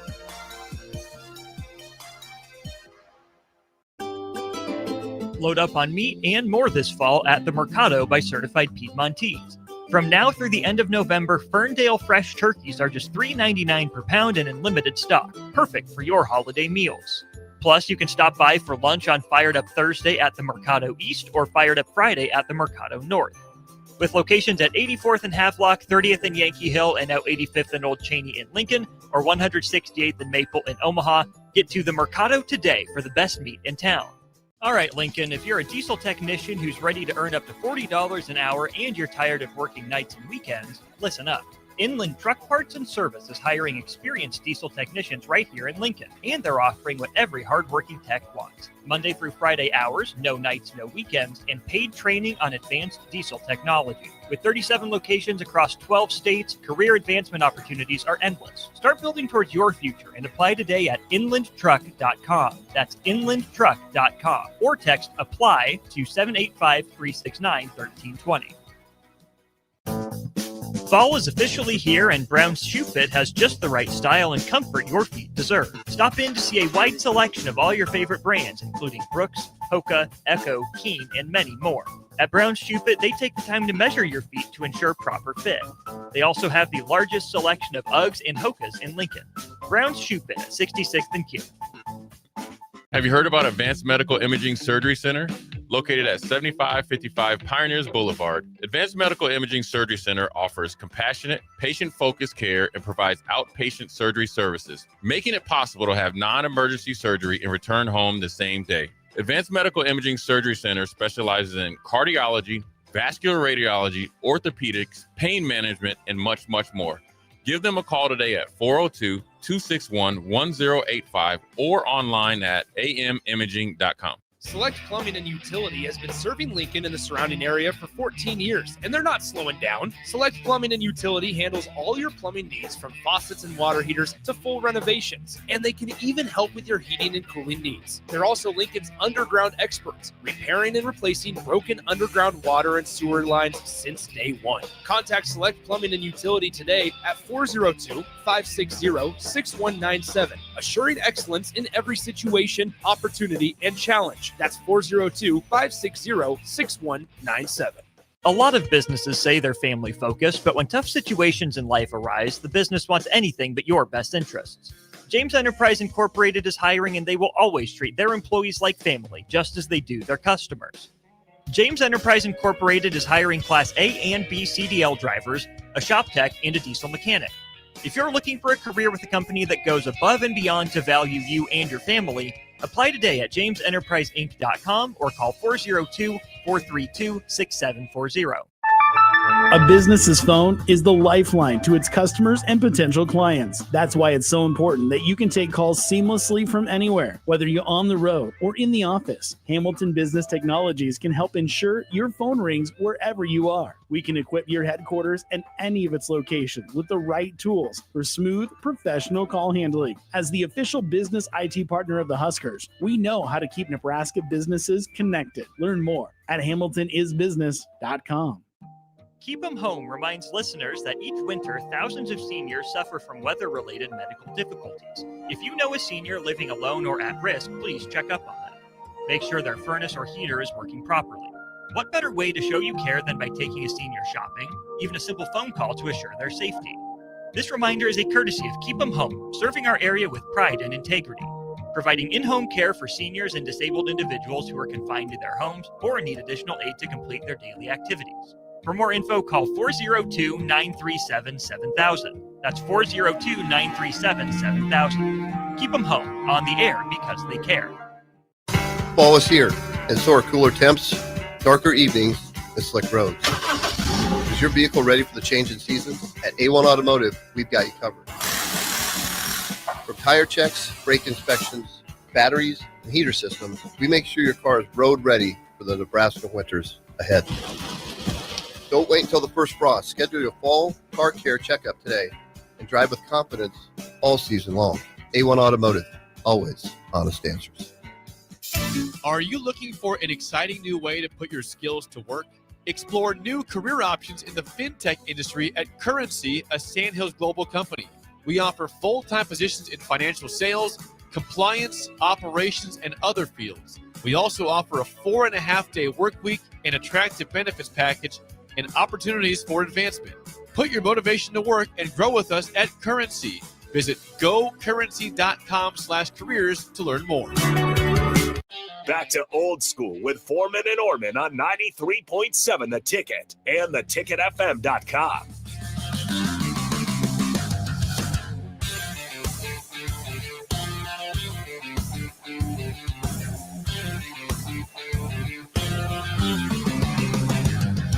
Welcome back in. It is Old School 93.7 Ticket, ticketfm.com. Fantastic Thirsty Thursday, as always. Austin Norman, Jay Foreman, and Jason Peter here in the house, rolling right along. This segment sponsored by our good friends at Heartland of Nebraska Windows. They're based in Hallam, Nebraska. They offer a free estimate, full window replacements, all vinyl triple pane windows, and a lifetime warranty on everything while keeping their prices affordable.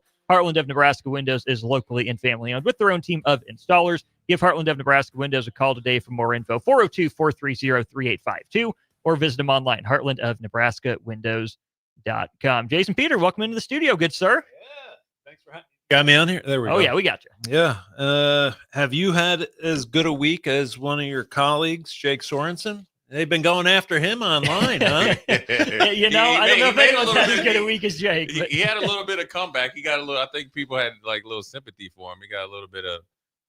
I mean, what did he really say? He just said this is getting tiresome, right? Yeah. Like it's the same story year after year after year. He didn't say anything wrong. Yeah, he didn't say anything that wasn't true. I think he said what everybody else wanted to say. Right. It's just so close after the game.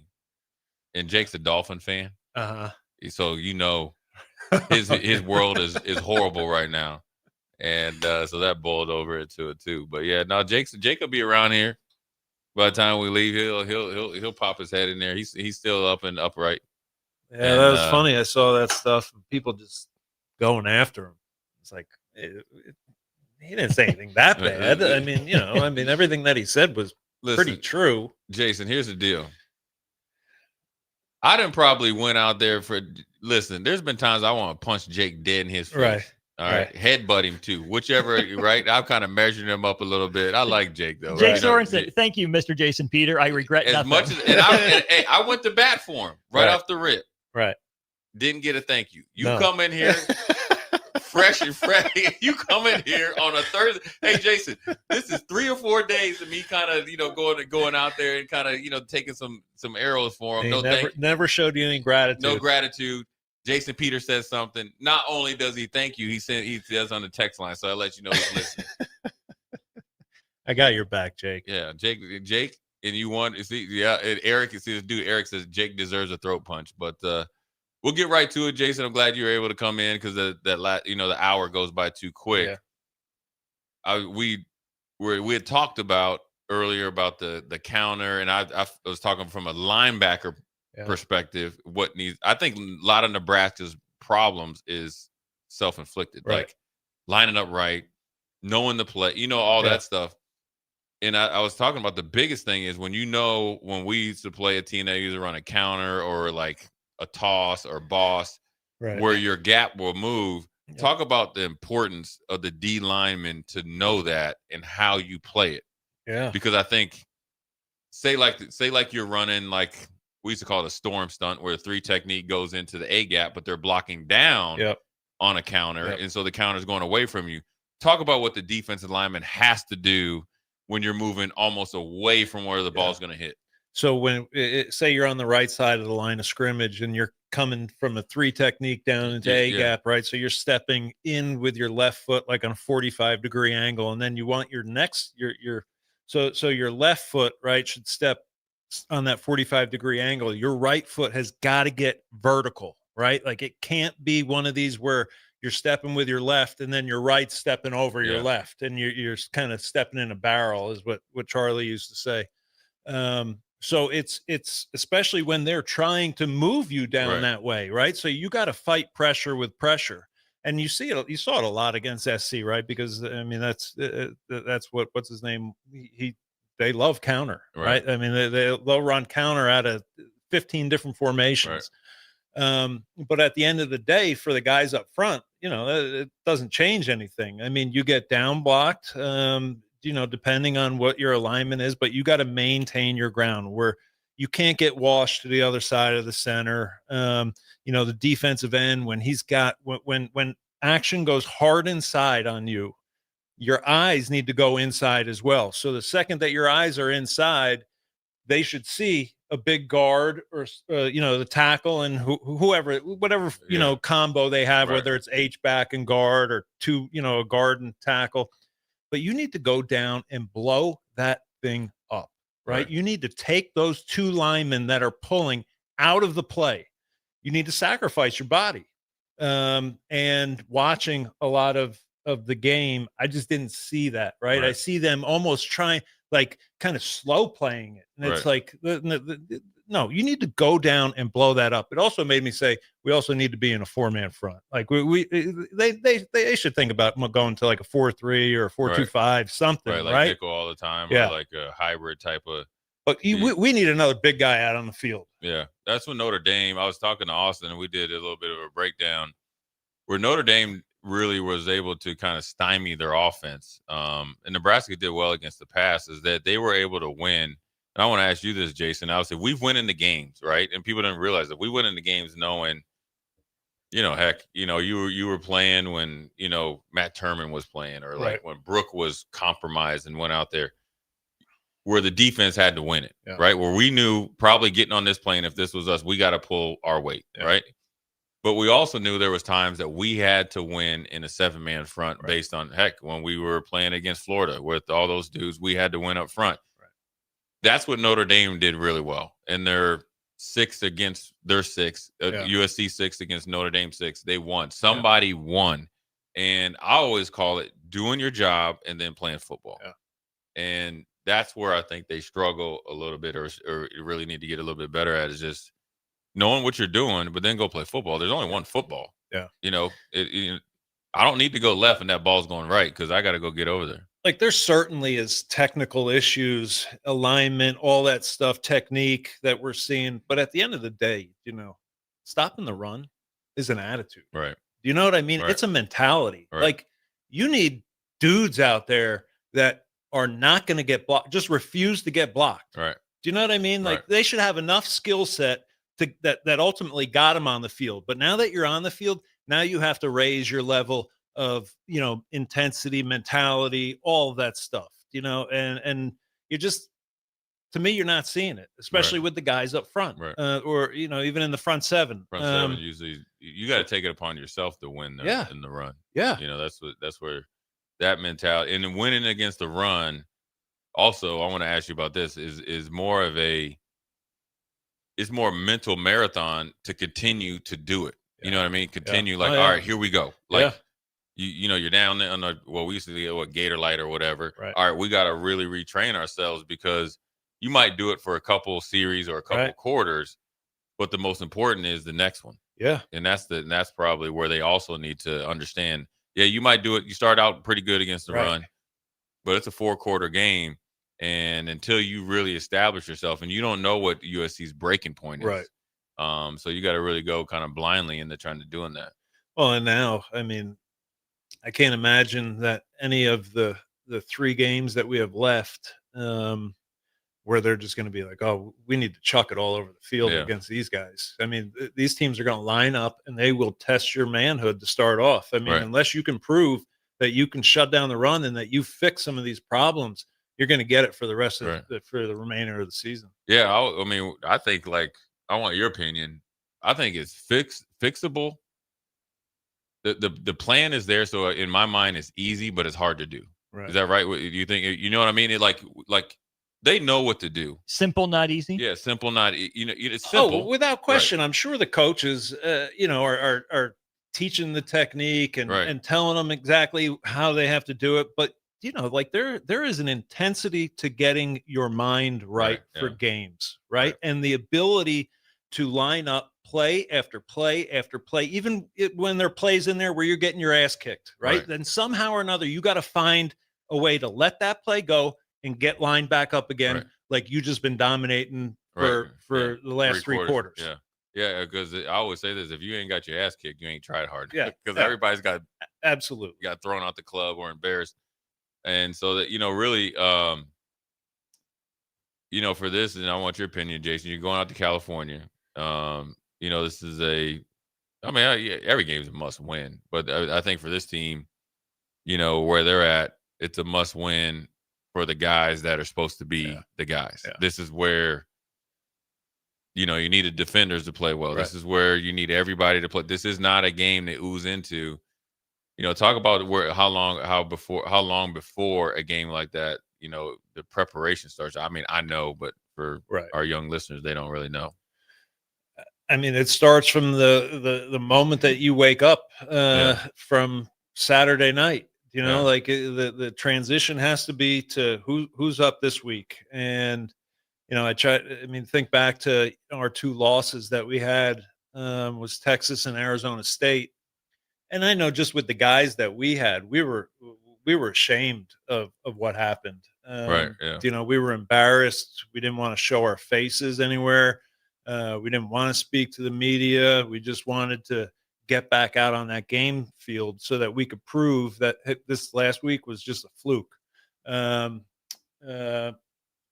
yeah, the mindset has to, if they want any sort of credibility from the stuff that they were talking about preseason, they need to win out these 3 games. Right.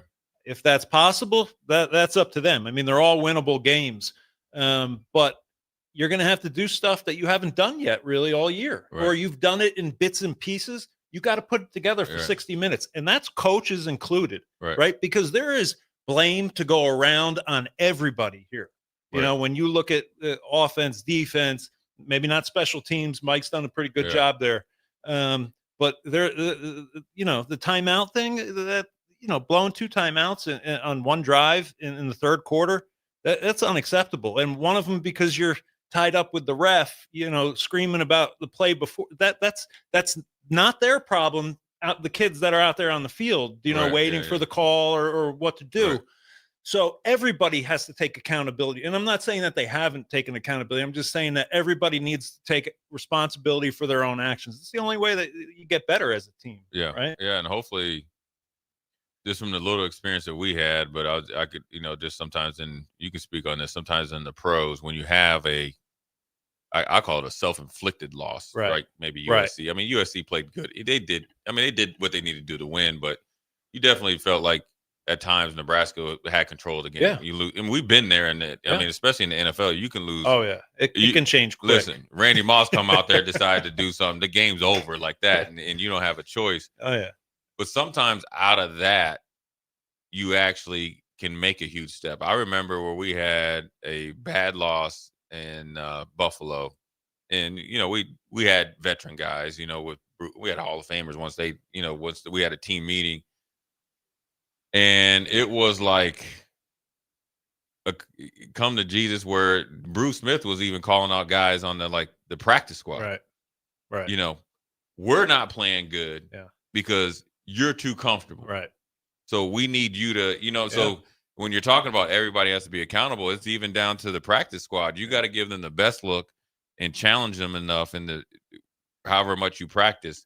So then they get on the plane is prepared because everybody has to do more. Yeah. Everybody knows you got a freshman quarterback, right? And he's got a lot of talent and ton of potential.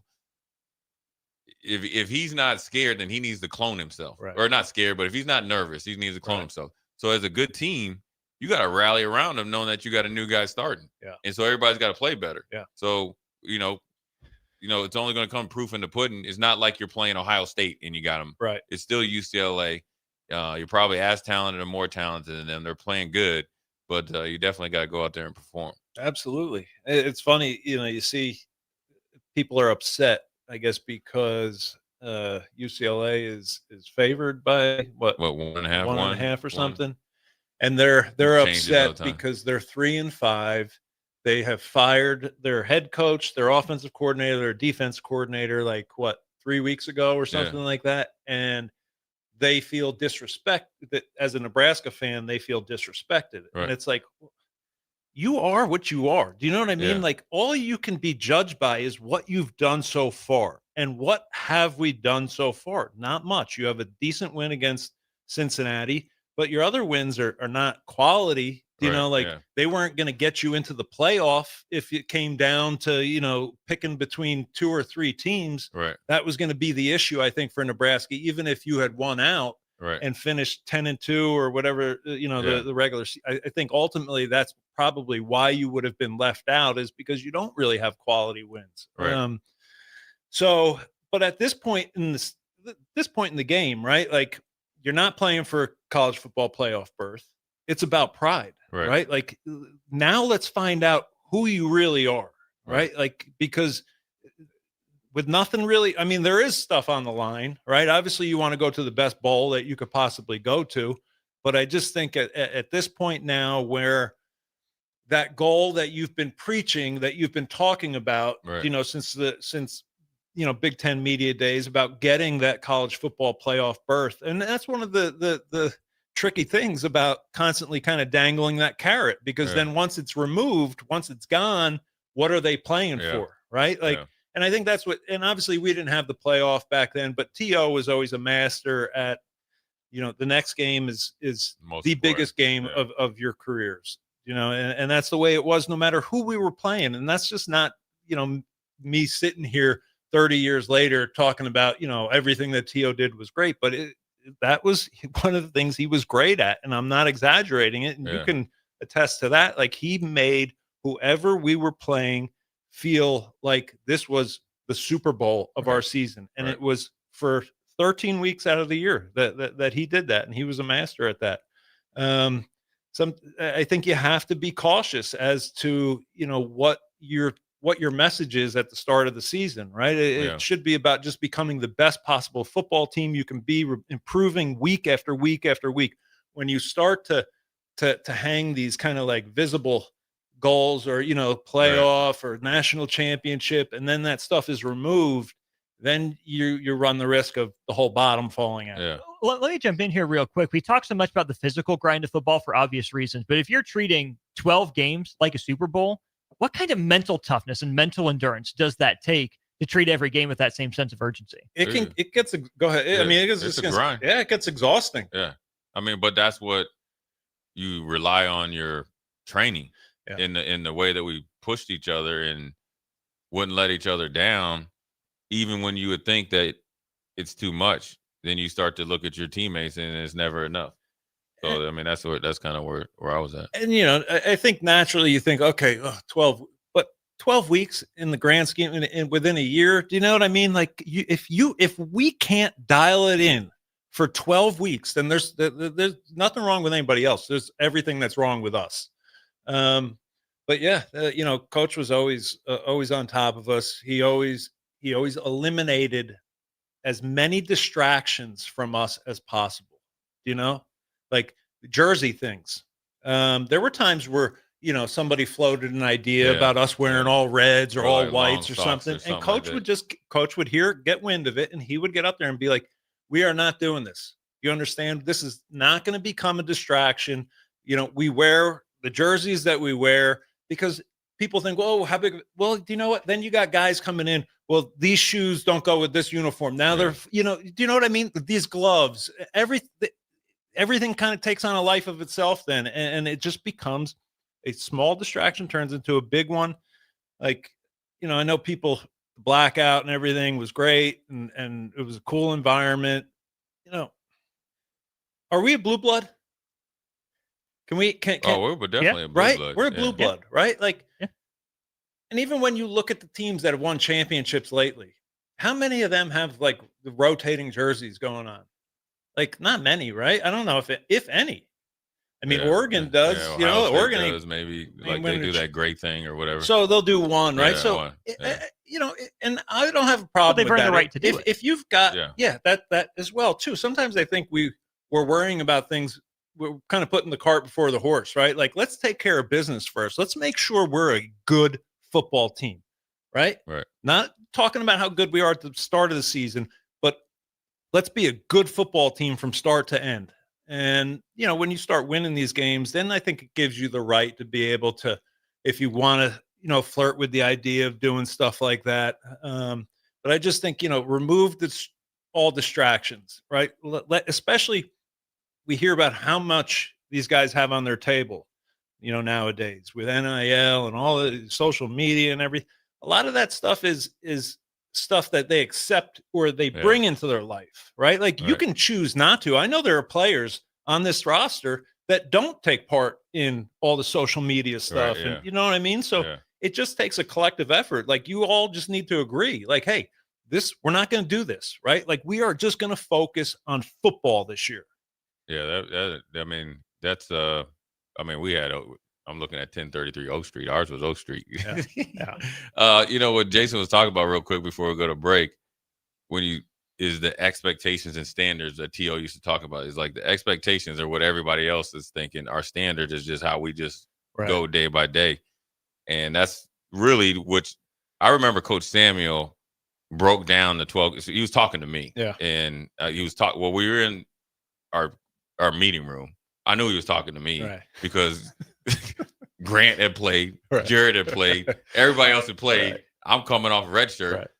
And he was like, hey, Chief, he's like, we got 12, 13 games. He's like, that ain't no more than 40 hours a year.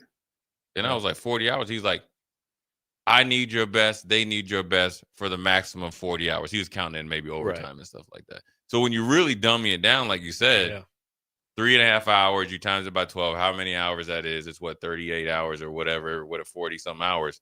That's it. Come on, Howard, do the math. Yeah. I don't know. I don't care anymore. I gave all my hours and stuff to T.O. and them. I'm done.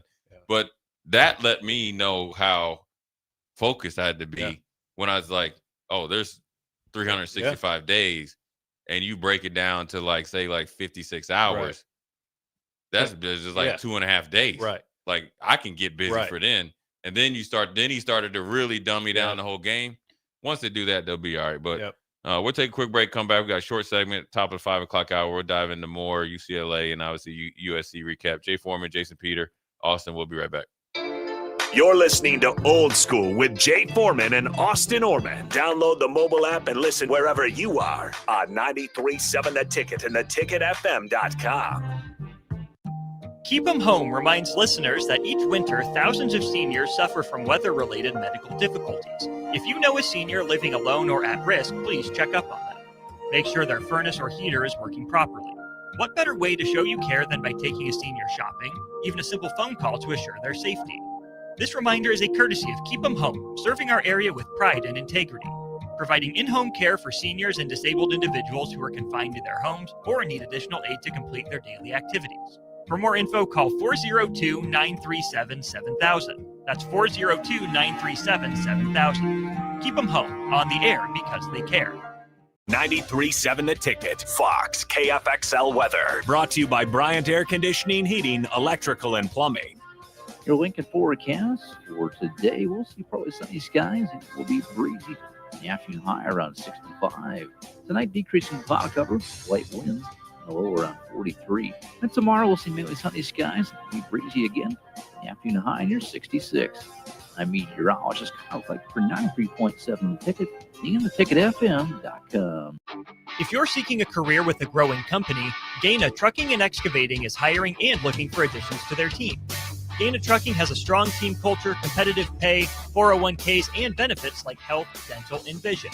Drivers are guaranteed 40 hours per week, even in the winter months, and are home every night. Start your career today at Gaina Trucking and Excavating. Apply today at GainaTrucking.com. I can't believe I just scratched that car. Find my insurance card. Dude, what do you have in this glove box? Ew, are these socks dirty? Oh, forget about the socks. I need my insurance card. Just pull it up on the State Farm mobile app. But I can do that? Oh, hey, I can do that. Yep, it's called service. I can file a claim on here too? Yeah, it's called service. Whoa, I can call my agent too? It's called service. Call your local State Farm agent, Vinny Krikak, today at 402-474-1173.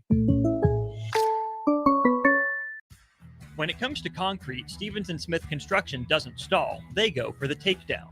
As Nebraska's full-service concrete contractor, they stay in bounds, hold inside position, and never forfeit quality. Whether it's foundations, flatwork, or concrete coatings, they elevate performance and pin down results that win every time. Stevens & Smith Construction is a proud sponsor of Takedown Tuesdays on 93.7 The Ticket. Because when it's time to wrestle with concrete, Stevens & Smith Construction slams expectations. Fall is here, and so are cooler temps, darker evenings, and slick roads. Is your vehicle ready for the change in season? At A1 Automotive, we've got you covered. From tire checks, brake inspections, batteries, and heater systems, we make sure your car is road ready for the Nebraska winters ahead. Don't wait until the first frost. Schedule your fall car care checkup today and drive with confidence all season long. A1 Automotive, always honest answers. A lot of businesses say they're family focused, but when tough situations in life arise, the business wants anything but your best interests. James Enterprise Incorporated is hiring, and they will always treat their employees like family, just as they do their customers. James Enterprise Incorporated is hiring Class A and B CDL drivers, a shop tech, and a diesel mechanic. If you're looking for a career with a company that goes above and beyond to value you and your family, apply today at jamesenterpriseinc.com or call 402-432-6740. This is Bill Mitchner, Executive Director of Lincoln Lighthouse. Did you know Lighthouse provides multiple programs for students such as one-on-one tutoring and mentoring, as well as pro-social skill exercises, while providing them a nourishing meal and a safe space during all months of the year, even during school breaks? Learn more or contribute to Lighthouse at lincolnlighthouse.org today.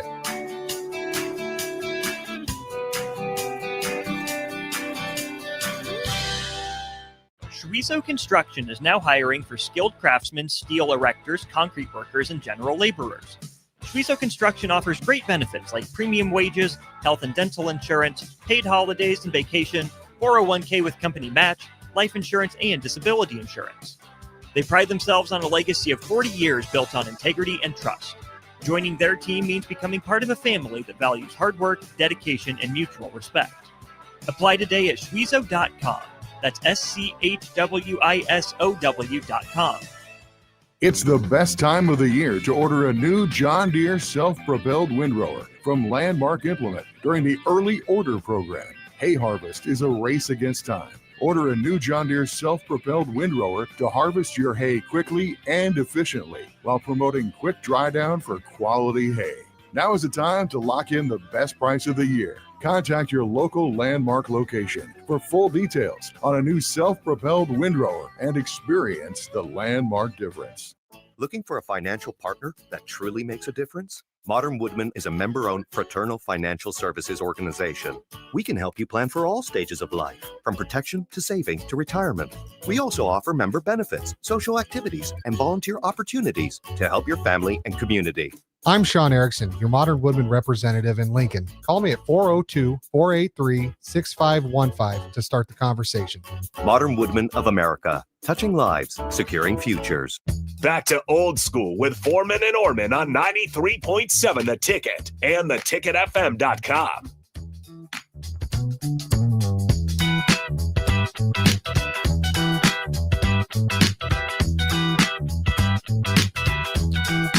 What up, short segment? Jay Foreman, Jason Peter, Austin Norman. We'll get back on track, top of the 5 o'clock hour. Once again, we are live in effect down there at 1040 O Street. Wrapping up the USC game, looking to wrapping up the USC game, looking to UCLA. Jason, real quick, what's the biggest thing that you want to see? And we'll get into more at 5 o'clock hour from the D line from last week to this week. I still think they need to use their hands better. You know, ultimately that's what it comes down to. To be a good D line all the way across the front, you got to use your hands. You got to get separation. People bitching about the holding and everything. If you don't separate, you will not get a holding call. I don't know why people can't get that through their head. If you are engaged and you have bent elbows and you're titty to titty, right, with an offensive lineman, and he can literally put a lasso around you, they are not going to call that. Do you know? The only way that you are getting calls is if you got separation, you try to get rid of them, and then that's where the jersey yank comes in, right? That's where they see the jersey being really pulled. Now, have there been a couple calls where I'm sure the jersey was being pulled and we didn't get the call? Yeah, that goes both ways, right? But the thing that they need to do, they need to get off on the ball. They need to use their hands. They need to be stout. The middle still needs to be stout.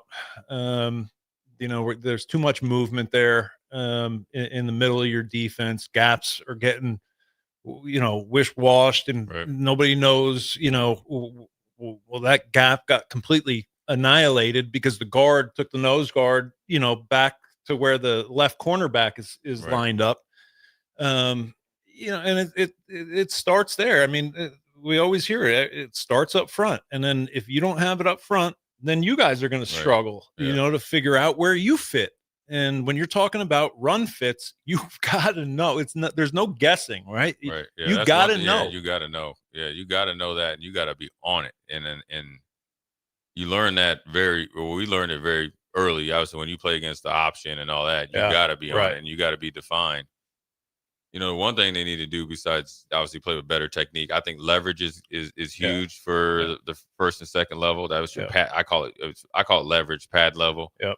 But more importantly, I would like to see, especially on the road, 4 times more communication. Right. You know what I'm saying? Oh yeah. That will let me, because I think communication goes up by 4 times, even 2 times, will let me know they're all mentally engaged. Right. That means they're all in it.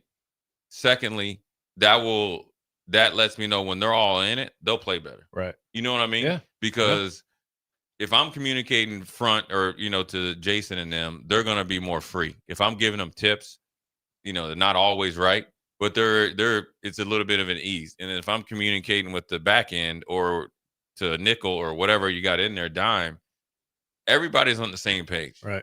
And that's even talking in between plays. What'd you see here? What do you think about him? Hey, the right guard's leaning, look at him, you know what I mean? Or you got communication in between you and Christian, you and Ogard, or you and Grant, or whatever. That needs to increase. and it doesn't matter who's in there. So, because they'll play a lot of players and they all need to play. And so if Watson Trent's in there, he's got leader. Yep. They can't, because you got a rotational guy in there, then be like, all right, well, we're going to take a series off and not communicate. Communication, I think, has to be at the utmost important. Yeah. And most of the communication when we would come off the sidelines was not necessarily with Coach McBride or one of the assistants. It was just communicating with each other, right? And the guys that were rotating in, they were usually the first ones that were standing in front of you, wanting to know what exactly is happening out there, so that when they get out there, they're prepared for it. But communication is huge. I don't know exactly how everything is run on their sideline. They might not. I don't know how they do it, but I think that is communication is key, especially if you got young players, inexperienced playing with each other. It makes guys play faster. Yeah, and it lets you play freer. So, we're up against the clock. We're going to be free. We're going to take a quick break. Come back 5 o'clock hour. We'll dive into UCLA. I want to really get into that gap and counter scheme that Jason saw for USC, because that's what probably teams, it's a copycat league, what we're going to see here moving forward. Then on the flip side, what do you expect from TJ Lateef and what he does from a defensive perspective, what we can see offensively. Jay Foreman, Jason Peter, Austin Orman. We'll be right back. Watch Old School live on Facebook, YouTube, or Twitch. Old School with Foreman and Orman on 93.7 The Ticket and theticketfm.com. This is Lincoln's home for sports talk on the FM dial. Also online at theticketfm.com. On the internet, KNTK FM Firth, 93.7 The Ticket. Load up on meat and more this fall at the Mercado by Certified Piedmontese. From now through the end of November, Ferndale fresh turkeys are just $3.99 per pound and in limited stock. Perfect for your holiday meals. Plus, you can stop by for lunch on Fired Up Thursday at the Mercado East or Fired Up Friday at the Mercado North. With locations at 84th and Havelock, 30th and Yankee Hill, and now 85th and Old Cheney in Lincoln, or 168th and Maple in Omaha, get to the Mercado today for the best meat in town. Hi, Sean Callahan here, and I've got some great news for you. Koppel Chevrolet GMC is proud to be the #1 fastest growing GMC dealer in the Omaha and Lincoln metros. Koppel is also celebrating its 50th anniversary. We want to say thank you to all of our customers that have helped us reach these milestones. So come see why so many customers, including myself, are choosing Koppel Chevrolet GMC for their automotive needs. Please check us out at koppelcars.com. This is your year, where your team takes it all the way. Win way more than bragging rights at Warhorse Casino, where your love of the game could put $1 million in your pocket. The Pro Football Frenzy is free to play with prizes all season long. Weekly cash prizes up to $1,000 cash, season-long leaderboards, and a chance to win $1 million. Only at Warhorse Casino. Wagers may only be placed on Nebraska-based teams when played outside the state of Nebraska. Must be 21 or older to gamble. Gambling problem? Call 1-833-BET-OVER. Schwieso Construction is now hiring for skilled craftsmen, steel erectors, concrete workers, and general laborers. Schwieso Construction offers great benefits like premium wages, health and dental insurance, paid holidays and vacation, 401k with company match, life insurance, and disability insurance. They pride themselves on a legacy of 40 years built on integrity and trust. Joining their team means becoming part of a family that values hard work, dedication, and mutual respect. Apply today at schwieso.com. That's SCHWISOW.com. Select Plumbing and Utility has been serving Lincoln and the surrounding area for 14 years, and they're not slowing down. Select Plumbing and Utility handles all your plumbing needs, from faucets and water heaters to full renovations, and they can even help with your heating and cooling needs. They're also Lincoln's underground experts, repairing and replacing broken underground water and sewer lines since day one. Contact Select Plumbing and Utility today at 402-560-6197, assuring excellence in every situation, opportunity, and challenge. That's 402-560-6197. If you want to make new floor shopping easier, come to O Street Carpet. Hi, I'm Steve Carper. Our flooring professionals can help you choose the best flooring for you, your family, and your budget. We eliminate the confusion. even better, you'll be enjoying your new flooring much sooner. No 6 or 8 week waits. We'll install right away and save you money on installation. Floor shopping made easy every day at O Street Carpet. O Street Carpet. 1732 O Street. Family owned and operated. Always the best value. It's the best time of the year to order a new John Deere self-propelled windrower from Landmark Implement during the early order program. Hay harvest is a race against time. Order a new John Deere self-propelled windrower to harvest your hay quickly and efficiently while promoting quick dry down for quality hay. Now is the time to lock in the best price of the year. Contact your local Landmark location for full details on a new self-propelled windrower and experience the Landmark difference. Empire Netting and Fence delivers top quality netting and fence solutions. From major sports venues to backyard installs and everything in between, coast to coast. We take on tough jobs with grit, integrity, and a strong commitment to safety. Empire is growing, and we're hiring motivated people ready to grow with us. We build each other up, and we're building something big. Think you've got what it takes? Apply now at empire-fence.com. That's empire-fence.com. Coming at you live from the heart of Lincoln, America. This is Old School, sponsored by the Mercado by Certified Piedmontese. Nebraska Football Hall of Famer Jay Foreman and Austin Orman. Old School with Foreman and Orman on 93.7 The Ticket and theticketfm.com.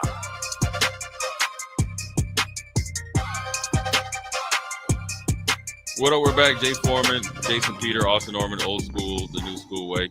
We're brought to you by the Mercado, Certified Piedmontese, Special Ingredients, Butcher Shop, 84th and Havelock, 30th and Yankee Hill, 85th and Andermatt / Old Cheney, 168th and Maple up there in the O. Also, we got a read here. And Husker fans, don't miss your chance to meet Nebraska star running back Emmett Johnson, 7:30 at the Courtyard by Marriott in downtown Lincoln. Entry to the event is 100% free. But they will have official Emmett Johnson merch and officially licensed Nebraska merchandise available to purchase in a rare in-season meet and greet with Nebraska running back Emmett Johnson, Wednesday, November 12th, 7:30, Courtyard Marriott, downtown Lincoln. That is a little bit less than a week away. So, you know what? That's what I said. More power to him. He's Absolutely. handling business. He's the only one that seems to be really just getting better and better week after week. Right. And that's what you want to see from guys that are finally getting their opportunity, that they're doing something with it. It's off week, and Emmett's. Yeah. I mean, he's made his way since he's been here. Look, I've said many times, I'm not a fan of the TikTok videos. I know they all do it, whatever. Put that aside, right? Like I can tolerate stuff if you're getting it done out on the field, and he's getting it done out on the field. Like, he is working his tail off. Yeah. I mean, I would like to know how many total yards after contact. Yeah, he leads the nation, right? I think it's crazy number after contact. It might be like 500 yards or something after contact, and he's making guys miss. I know he's either at or the top of making most cause missed tackles, and went over a G first running back and or 4 in the last how many years? What can't he be 30? Since Divine. Yeah, Divine. Yeah, so it's been a while. Yeah. And so he's continued to get better. He's a threat out of the backfield, and he's making a nice little name for himself. Yeah, man. and a good kid. Yeah. You know what? Every time I would see him down there at practice, he'd look you in your eye, shake your hand. Yeah. Like he wanted to learn as much as he could. Right. Whether it was from two old guys or you know what I mean? Right. Like he I'm happy for Emmett. Yeah, Emmett. I knew a little bit more about Emmett. I knew Emmett, a lot longer before he got here through like a mutual friend. But I remember when he came, and I think one of the things that helps Emmett the most is that he could hoop. Yeah. And so when you're thinking about making moves and all that, and the ball control, he's an all-around good athlete, and that lets you know he's a true competitor. And so he's, you like to see him. We're gonna need another big game out of him again. Come Saturday night. Even though they're keying on him, so they got to, in the offensive line has got to continue to open holes for him, and continue to produce, because that's with a freshman quarterback, you definitely need your running game going. Yeah. And you know what? Things didn't come easy for Emmett. He got here and he was buried on the depth chart, right? He was barely getting any reps. He was skinny, a little too small. I mean, not like he's massive now, but like he has Yeah, built his definitely- body. yeah. You know, he is rock solid. And yeah, you know, that like not getting everything right away or the way that you wanted it builds grit and character and work ethic. And those Yeah. are things that Emmett has. And you know, that just didn't happen by chance. That, you know, he had to work for all those things. And that's what you want your entire roster to look like. Yeah. Yeah. I mean, he's definitely, you know, we've talked to him a few times, being a little frustrated, not getting his chance. Right. And then when he got his chance, probably at times last year he did well, but then really got his chance at the end of the year. He Right. really, you know, cashed in on it. And that's what you need. You need your opportunity, and he's making the most of it. So, you know, hopefully everybody, you know, continues to, you know, block well, and, you know, he does well. And then everybody else needs to, you know, raise their level of play, you know, go along with it. What does UCLA have up front, or what do they have on defense? Is this going to be? Well, they're stat wise, they're one of the worst against the run in the nation. Okay. But like we've talked about, when you have a week to kind of get it right, they're going to initially play better against the run. So that means you got to be able to keep them off balance. Now you can still run the same plays, it's just kind of when you run them, you know, and They're going to have to put some stuff on Latif's shoulders, Yeah. right? Because otherwise, everybody in the stadium knows 21's getting, or they Right. want to get 21 the ball. right, yeah, and that comes, and then that's just, you know, a little bit overwhelming. But I think Latif can throw the ball. He's just got to, you know, get in rhythm, and so it's going to be really interesting, I guess. You know, I want in your opinion, if Nebraska wins the toss, do you want to get the freshman quarterback out there early, or do you want to put your defense out there? Whew, that's a good question. I think you put him out right away. Yeah, get it out of the way. Yeah. Yep. Yeah, put him out there right from the start. Get him going. Don't let him sit there on the sideline thinking about anything too much. Just throw him out there. Look, he's for quarterback, the best thing that you can have when you're young and when your head's spinning are wheels, right? Yeah. Are legs that can Yeah. move. Yeah. And Latif can run. Yeah. So use that to your advantage. That, you know, that will take some pressure off of him. Let him move the chains a few times. Right. You Yeah. know? Get that And- confidence yeah. going. Yeah. Yeah. I mean, and then that'll get everybody, you know, pulling for him. So, Absolutely. And those guys better know, like the offensive line better know, like, hey, we need to protect better than we have. Yeah. You know, like this is a you know, there's more on our plate now, you know, Yeah. with having the new quarterback in there. So they need to pick it up.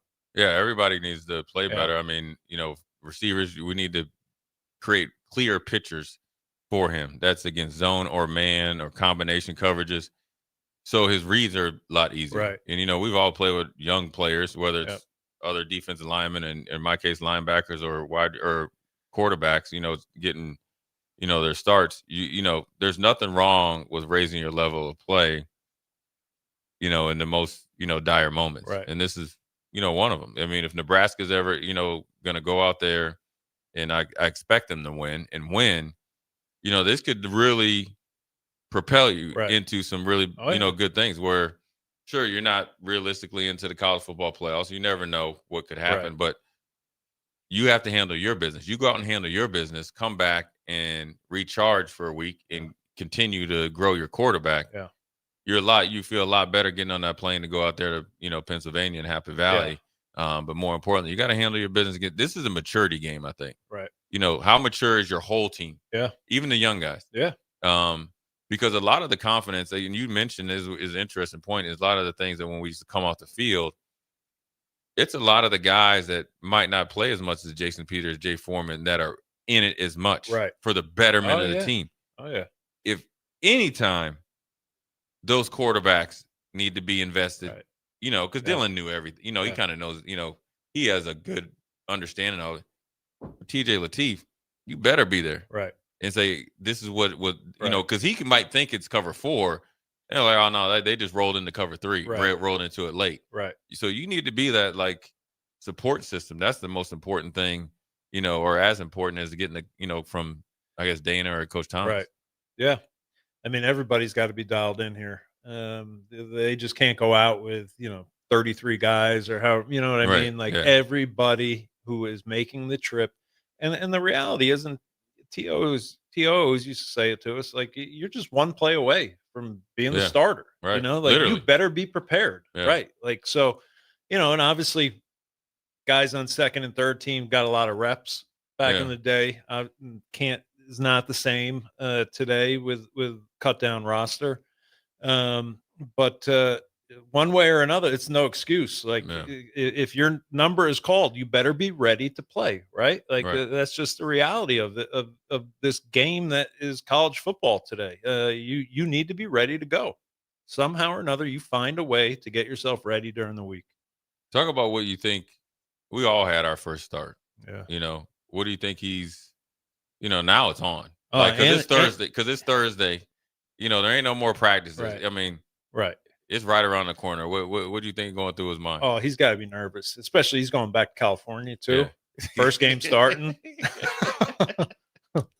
Ain't nothing wrong with that, though. You know? No, not at all. And maybe that comforts him a little Yeah. bit more, knowing he's got 50 people in the stands or whoever. You know what I mean? Like who knows how an 18-year-old is going to think. But I know Oklahoma State was my first start. I was and that right there. yours. Yeah. Oh, yeah. Yeah, and it was really like not just that game, but felt like the first year that I started, it was just like, do not be the Yeah. reason Yeah, that yeah. this thing goes for 80 yards. Yeah. Survive and advance. Right. And you just didn't want Charlie Right. to be given to take, because what if people could see it. When Charlie was going to cuss you out, he remember he'd take his thing off because he didn't want Coach Osborne Right. to hear what he was saying to us. And so you just didn't want to be in the path of his wrath. Right. But look, he's going to be nervous, and that's fine. That's actually what you want. I want you to be nervous. I want you to have anxiety. Because that lets me know you care. Yeah. Right. Yeah. And so hopefully those nerves will go away a little bit once he gets in there and gets his first, positive play. And, luckily enough, he was able to play in a couple of those mop-up games. But now it's, I think he'll also get a little bit of confidence knowing he's the guy. Yeah, for sure. He's going to be the, going out there versus, how well would we have played Oklahoma State sitting over there for 3 quarters. Right. In the middle of the third quarter, like Jason J, you up. Hamstrings tight, mind ain't right. We can't line up. I mean, so, I think the circumstances were not ideal for an 18, 19-year-old kid to come in on national TV. But, he played a whole half last week. Got to see what real speed kind of looks like. Yeah. So I think he'll be all right. I mean, I always liked him in the time that I watched spring ball, and I think you felt the same. Like, kid's he'll be a player. Yeah. Yeah. He's got a live arm. He throws a deep ball accurate. Yeah. And he can make some moves when he gets on the move, and he can throw on the run. And so, right now you just got to play to his strengths, and then, just keep on him. Understand. I think the biggest adjustment for him, besides the speed, is probably the amount of work he has to do leading up to it. Now, granted, when you're there and you're kind of like backup, you're in there, but Dylan's doing the work. Right. I mean, because he's going to be out there. Now you got to do all those things, and you got to make sure you meet with your receivers, meet with your O-line, meet with the running backs, meet together all on your own, and really lead it. So good.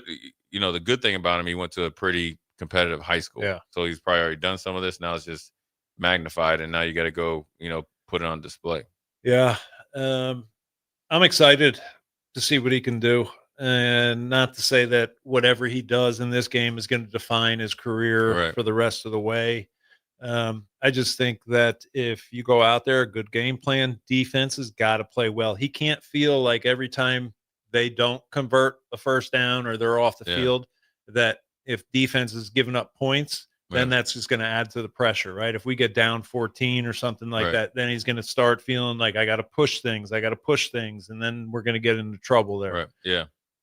So as long as defense plays well, special teams got to be, going on the road. You pack your defense, pack your special teams. Those two things, and then your run game. See, Austin.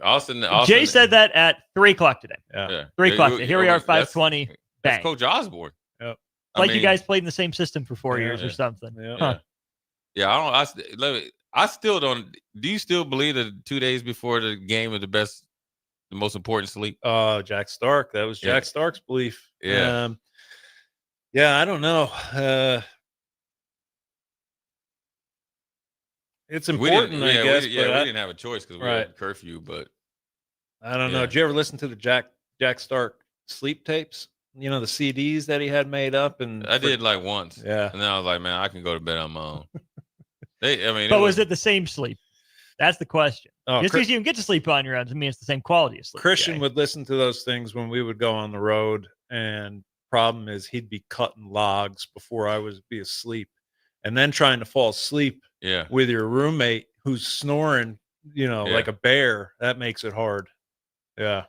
Yeah. We didn't listen. I mean, once it was like on the road, Right. at the same room as we just kind of had a routine and watched a couple shows, and that was it. Yeah. I mean, the only thing that can throw that off, you know, your sleep is if you're going out multiple nights or you're doing something during the week and you're staying out or you're staying up way later than you. It's like if you're going to bed at, 10, 11 o'clock or something every night, there's no reason why you shouldn't fall asleep at 10, 11 o'clock, out on the road. Yeah. The hardest thing was the night before because I'm ready to, by that time I was ready to play, or like, you're thinking about the game so much. It's hard to kind of wind down versus like Thursday. It was like, all right, we worked our tail off all week. I was definitely in the house by 9, moving forward. What time is kickoff? 8. 8 o'clock. Our time. Our time. So that's what, 6 out there? 6 out there. Yeah. So it's another night game. It's not too much different for them, but, they get a little bit of more rest. But I want to ask you about special teams, Jason. And, obviously Mike Eckler, we played against him. We've seen him. I remember we used to see him on the sidelines. Oh, yeah. Talk about the He was the original face painter. Yeah, because he would, and didn't he have a mohawk too? Yeah. Right? He had a mohawk, right? Yeah. Yeah. I'm trying to think. God, Kansas State did something corny one time. I can't remember. Colorado came out of the stands. Yeah, with that wrestler Van Vader. And they had him out like the day before as well, like doing, some psych up speech or whatever.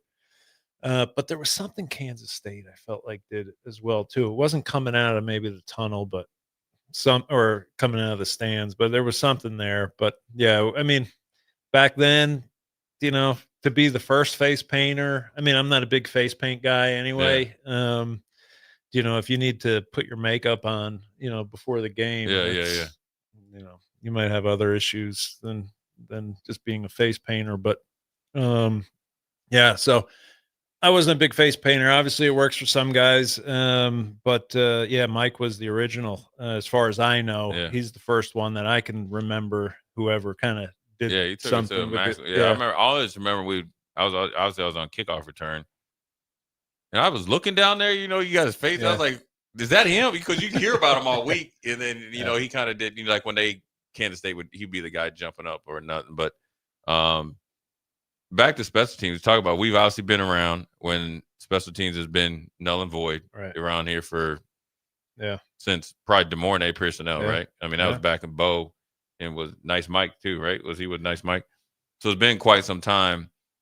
Talk about how like refreshing and important it is to have, and we had really good special teams, great returns. Talk about what the job Coach Eckler's done. Oh, it's huge. If anyone out of the group deserves a raise, it's Coach Eckler for the job that he's done.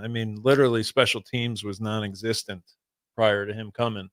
They got to a point where they were happy if they could just fair catch it. Yeah. And now we've got, 2, 3 guys that are threats to take the back to the house and just being able to flip the field. Yeah. That's huge. It's, special teams is the one element of the game that sometimes ges overlooked or people don't think enough about it. And, obviously T.O., it was always huge. I remember he always used to reference, especially when we played Virginia Tech, Frank Beamer, he was a huge special teams guy. But what a gift special teams can give you if they're working on all cylinders. Yeah, and there's nothing like running out there after when we got them pinned down there or something like that, or a big return. It excites the whole team. And heck, I'm going to say this before we go to break, the one punt returner, at least out of the portal in Marshall, who was a dude, like verifiable punt returner. He didn't even have to return it because he's, found some guys that were already on the roster, and that's obviously big. for the team. They're going to need it tomorrow. We're going to take a quick break, come back. I want to talk to Jason about playing on real grass when you're used to this type of turf. And you played in California before, right? Up in San Francisco. Yeah. So how slick it Yeah. is and how it can be at this time of year, and some of the things you need to, wear as far as cleat wise to be able to have good traction. Jay Foreman, Jason Peter, Austin Orman. We'll be right back. You're listening to Old School with Jay Foreman and Austin Orman. Download the mobile app and listen wherever you are on 93.7 The Ticket and theticketfm.com.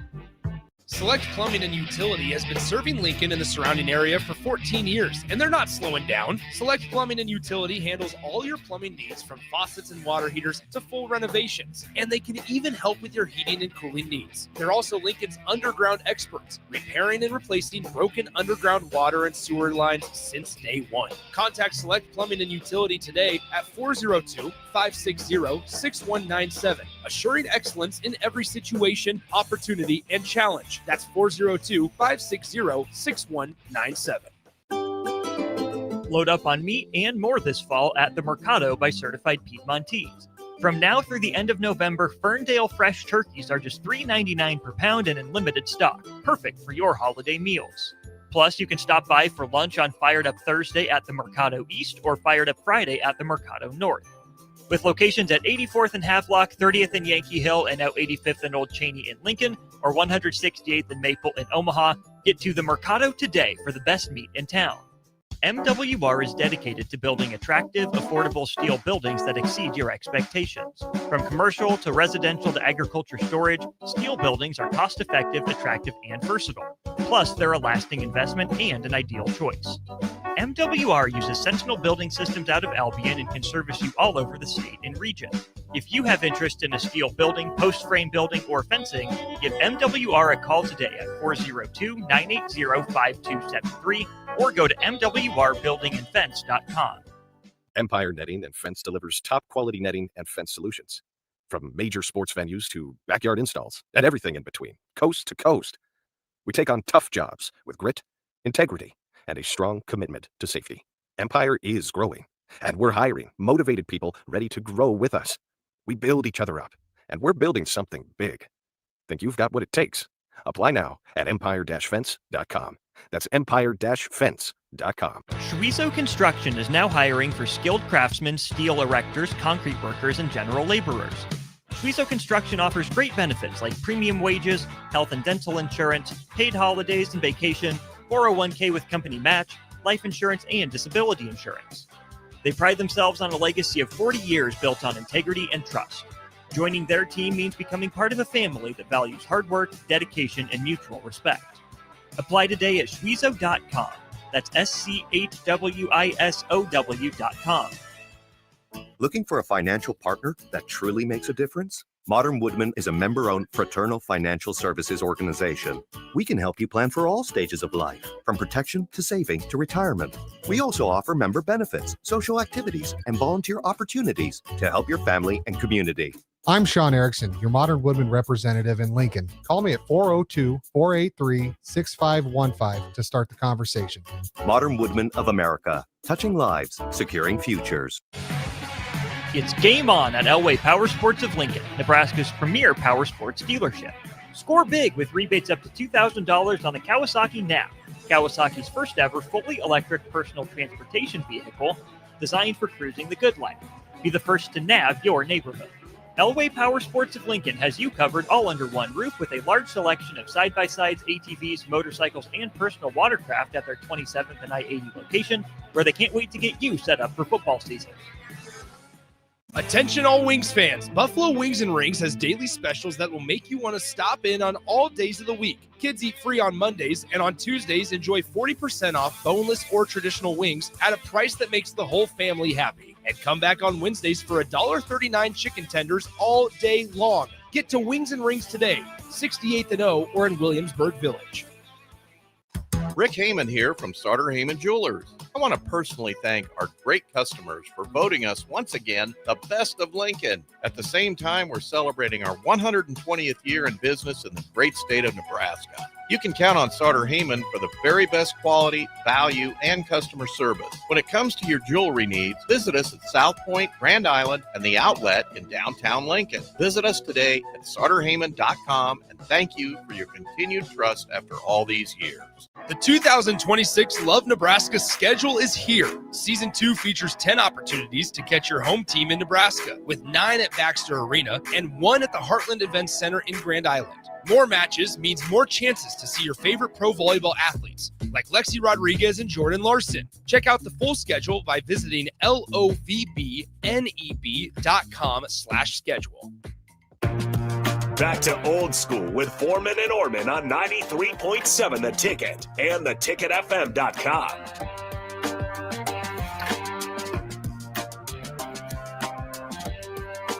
What up, second segment? Jay Foreman, Jason Peter, Austin Orman, Old School and New School Way, 1040 O Street. You know how we do it. And what Nebraska's going to do, they're going to go out and they played on grass before, obviously, but I always felt from NFL experience, playing out in California about this time. I don't know. I'm not a what's a grass person called? Is it turfologist? No, is a rugged. It begins with an A, right? Agro. Some right. So I'm groundskeeper. Yeah, I'm not a groundskeeper, but I agronomist. That's something like that. That sounds right. We'll go with it. Me and Jason we played out in San Francisco, played out in Oakland. Played out in San Diego was earlier in the year, but I always felt like going out there and whatever the grass is, it was slick. Yeah. And they always told us pack the shoes that you want to wear and pack the shoes that you might have to wear. Right. Talk about that because Nebraska, going out there, they got to make sure that they got the equipment on point. Yeah, I think if it's during the day, not a big issue, but at night when it starts to cool down and then that mist starts to kind of, it just makes that surface a little more slick. And I'm sure Jay Terry will be dialed into the shoes that they bring, the shoes that they might need. I don't know if imagine the cleat is still designed the same. Can you screw their screw ins? I doubt it. No. They look like they have all molded. Right. I'm sure they got some. I'm sure. Jay Terry going to take care of them, but I know from a player perspective, that's another thing that you got to make sure you either try here, right? Yeah. Even if you just go through warm-ups and change or whatever, go out before practice and see how they feel, or even in pregame warm-ups, because that's the last thing you want to worry about is try to tackle a quarterback 6'6", 225. Yeah. And you don't have your cleats right. Yeah. I thought that was just an important factor, especially playing later in the day, and it gets a little cooler. Yeah. I'm sure it's going to be a nice day during the day in LA, but you live down in LA, so what's the if it's November? I think it'll probably be 60s, upper 60s, and then maybe. It gets cool at night. I would think at night it probably would be maybe in the 60s, right? But I could be totally off. I'm just guessing here. I can deal with that. Yeah, that's not. Yeah, it's not a bad hand being dealt, but you want to make sure you go out there and that's part of I don't think people really realize that's part of your preparation though too. Right. Like being locked in and being totally focused is you want to make sure everything that's controllable you got it under control, and then able to go and do some things on the field that hopefully work in the betterment for the team. Speaking of the team, Jason, what's your expectations for the next 3 games and obviously 4 with the bowl game? As far as what I want to see. Yeah, what you want to see. You want to see the offensive line continue, at least be able to run the ball, right? So being physical up front. They haven't had a ton of dumb penalties lately, right? Like jumping off sides, stuff like that, which is good. You obviously would like to see them hold up better in pass protection. Right. Defense obviously got to be able to shut down the run. Defensive line's got a big task here this week, right? You got to be able to shut down the run, and then you've got a quarterback that can run, right? So, we talked about it last week about lane integrity when rushing the quarterback. We're not great at rushing the quarterback. I don't know if we have many sacks at all. I think they just got maybe a handful. But, you still have to be able to your intensity, the speed that you come off the ball, how fast you play the game, how fast you get off blocks. You still have to do all that stuff, but now you have to add on, okay, this quarterback is 6'6", 240, whatever he may be, 225, and can run. I mean, everything's got to be dialed in because, we've seen it. We've played against teams, offenses that we've shut down, but you have somebody like a Mike Vick or somebody back there and completely changes the way the game goes, and that's what people should be excited about with Latif. He has the ability with the ability of being able to run that he can change, even if things aren't going well, say pass game's not going well, or, even just the traditional run game's not going well. Well, now you got a quarterback, somebody that they have to account for, that can make things happen with his legs. Now, UCLA obviously has a guy that's been doing it longer than Latif has. And it seems like he's found his rhythm here over the last few weeks. Yeah. I'd like to see him. I'd like to see him finish, or like, he's not only finished, but the biggest finish for them is that I call it the middle 12. That's that 4 to 6 minutes before halftime and the 4 to 6 minutes after halftime. I think they'll start fast, and within reason, and I think they'll get going, and I think, they'll be able to call plays, and that I want to see them do better there. They do that, the game could get way out of hand in our favor. And then defensively, I want to see like the uptick in intensity like we saw at times, with Michigan State. Whereas, sure, the guy caught a pass, but he can't go anywhere because 3 or 4 guys are hitting him and doing it the whole game.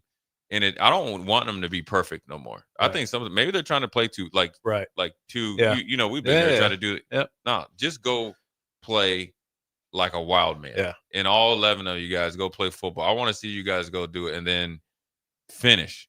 Go do it. Don't even come to the sideline and worry. And obviously within reason. And then go do it some more and do it for 4 quarters. That's going to show it like, all right. Because I think at some point in time in your like athletic career, and I've been, you've been through it, and I've been where you're trying to play too perfect that you just look at yourself and it's just like, F it. And that's what Charlie was great at, right? Like they obviously would be on us nonstop during the week, right? Like in the preparation, in practice, like you had to be dialed in.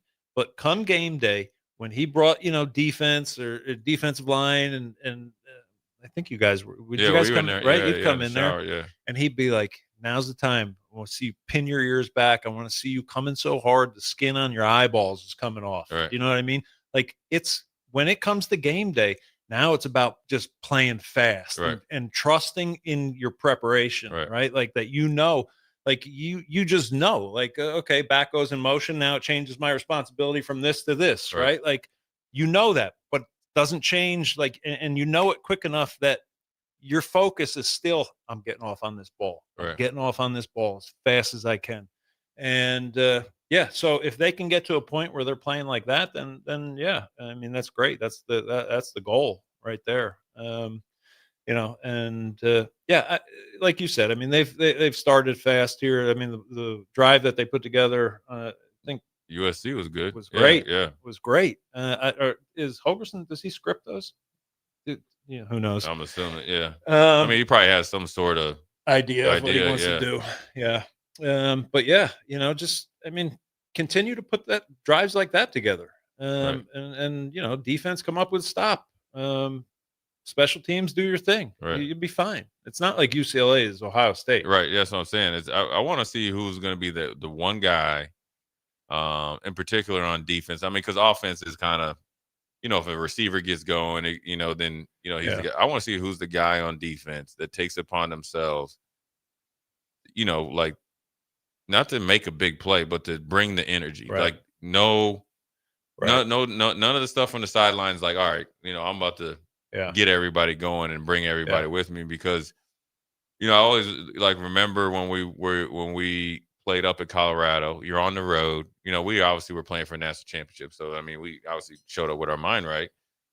But people don't realize, like, in basketball, a big dunk or a block can change the momentum. Well, we come out like in the first series, and they got Chris Neolian on them, and then you make a play, Grant makes a play, then like me and Warfield make a play. Yeah. It's like the guys that need to lead will be there, and you need them the most. And sure, we played in big games every single week. Well, right now, this is a big game. Oh yeah, this is no different of a game than they're playing Ohio State. So you got to make plays. Your best players need to make plays. Your best players, they got to make plays. And it's not, I'm going to go do it on my own. Right. I'm going to make plays. That means I'm going to show up and I'm going to do what I got to do and then go make plays. I want to see who that guy is. I think Javen's played well this year. Yeah. I want to see somebody else make a play. I want to make plays. I want to see, and then make more plays, not just make a play and I'm done, where the guy's going to be the guy to talk about, like, from an energy standpoint, output standpoint, that he took over the defense. Yeah, I think Javen's kind of found his footing here the last few games. I think you need the McCullough kid, who is probably the most efficient pass rusher that we have. He needs to finish some of those rushes. Right. It's not just getting within a foot or two of the quarterback and running by him. Right. That doesn't do anybody any good. You got to finish, make the play, right? Yeah. Somehow or another, find another gear, make the play. So yeah, I mean, look, hey, this is the NIL world. You get paid money. There needs to be results. So let's see the results now, right? Like, it's time. We were almost through the season already, so it's time to put up or shut up. Yeah, I mean, they got a tremendous opportunity where the UCLA's offensive line is okay. I mean, if you watch the Indiana game, they kind of, Indiana controlled the line of scrimmage, and so the recipe is there. I want to see who's going to do it. This is when we need you the most. Yeah. This is we've been there and been in locker rooms, and we're down.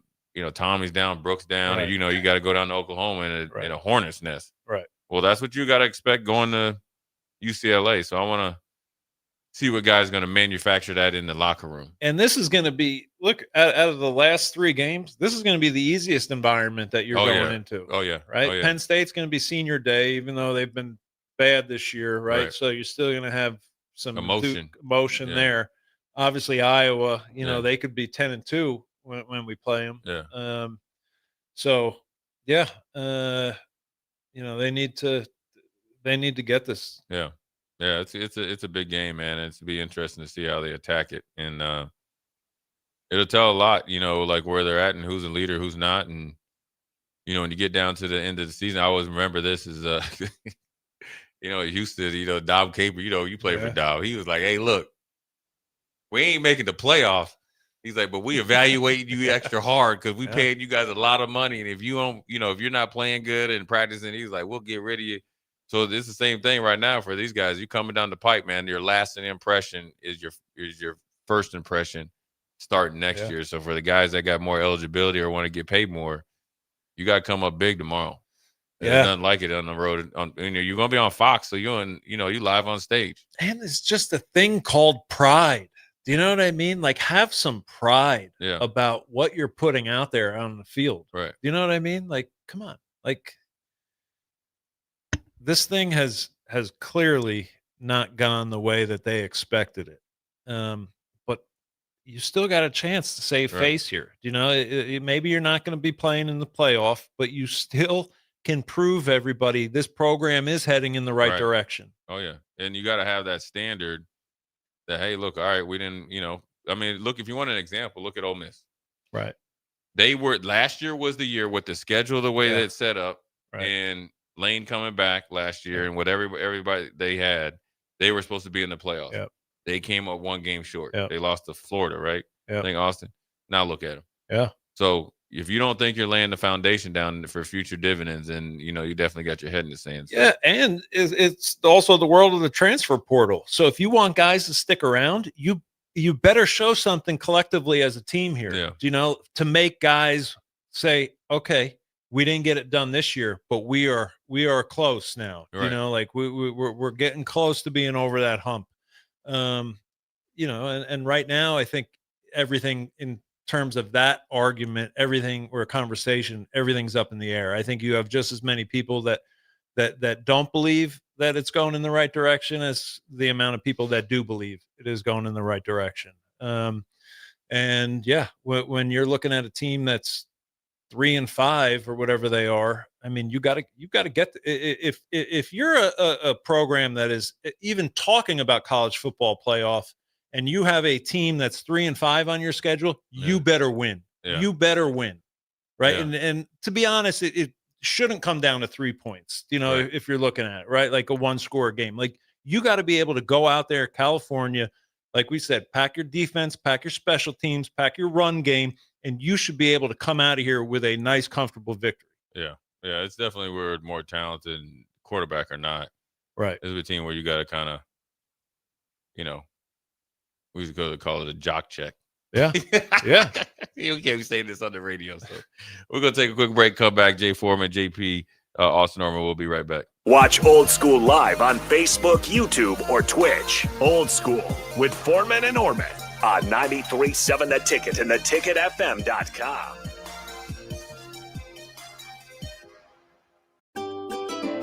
Load up on meat and more this fall at the Mercado by Certified Piedmontese.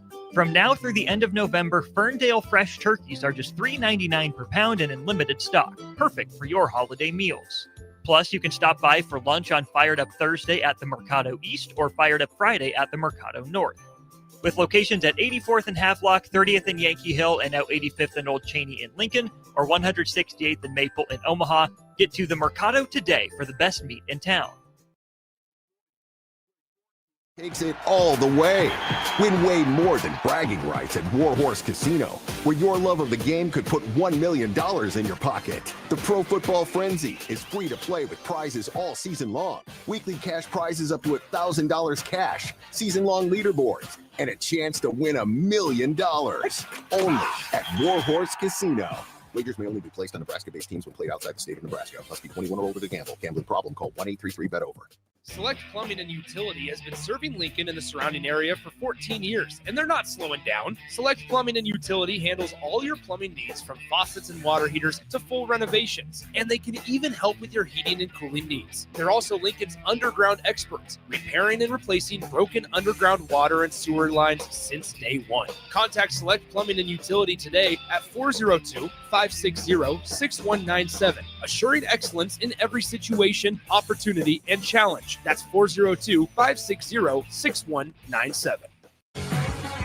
It's game on at Elway Power Sports of Lincoln, Nebraska's premier power sports dealership. Score big with rebates up to $2,000 on the Kawasaki NAV, Kawasaki's first ever fully electric personal transportation vehicle designed for cruising the good life. Be the first to NAV your neighborhood. Elway Power Sports of Lincoln has you covered all under one roof with a large selection of side-by-sides, ATVs, motorcycles, and personal watercraft at their 27th and I-80 location, where they can't wait to get you set up for football season. Rick Heyman here from Sauter Heyman Jewelers. I want to personally thank our great customers for voting us once again the best of Lincoln. At the same time, we're celebrating our 120th year in business in the great state of Nebraska. You can count on Sauter Heyman for the very best quality, value, and customer service. When it comes to your jewelry needs, visit us at South Point, Grand Island, and the Outlet in downtown Lincoln. Visit us today at SauterHeyman.com, and thank you for your continued trust after all these years. Have you heard about Advanced Medical Imaging Surgery Center? Located at 7555 Pioneers Boulevard, Advanced Medical Imaging Surgery Center offers compassionate, patient-focused care and provides outpatient surgery services, making it possible to have non-emergency surgery and return home the same day. Advanced Medical Imaging Surgery Center specializes in cardiology, vascular radiology, orthopedics, pain management, and much, much more. Give them a call today at 402-261-1085 or online at amimaging.com. Schweizo Construction is now hiring for skilled craftsmen, steel erectors, concrete workers, and general laborers. Schweizo Construction offers great benefits like premium wages, health and dental insurance, paid holidays and vacation, 401k with company match, life insurance, and disability insurance. They pride themselves on a legacy of 40 years built on integrity and trust. Joining their team means becoming part of a family that values hard work, dedication, and mutual respect. Apply today at Schweizo.com. That's SCHWISOW.com. The 2026 Love Nebraska schedule is here. Season 2 features 10 opportunities to catch your home team in Nebraska, with 9 at Baxter Arena and 1 at the Heartland Events Center in Grand Island. More matches means more chances to see your favorite pro volleyball athletes, like Lexi Rodriguez and Jordan Larson. Check out the full schedule by visiting lovbneb.com/schedule. Back to Old School with Foreman and Orman on 93.7 The Ticket and theticketfm.com.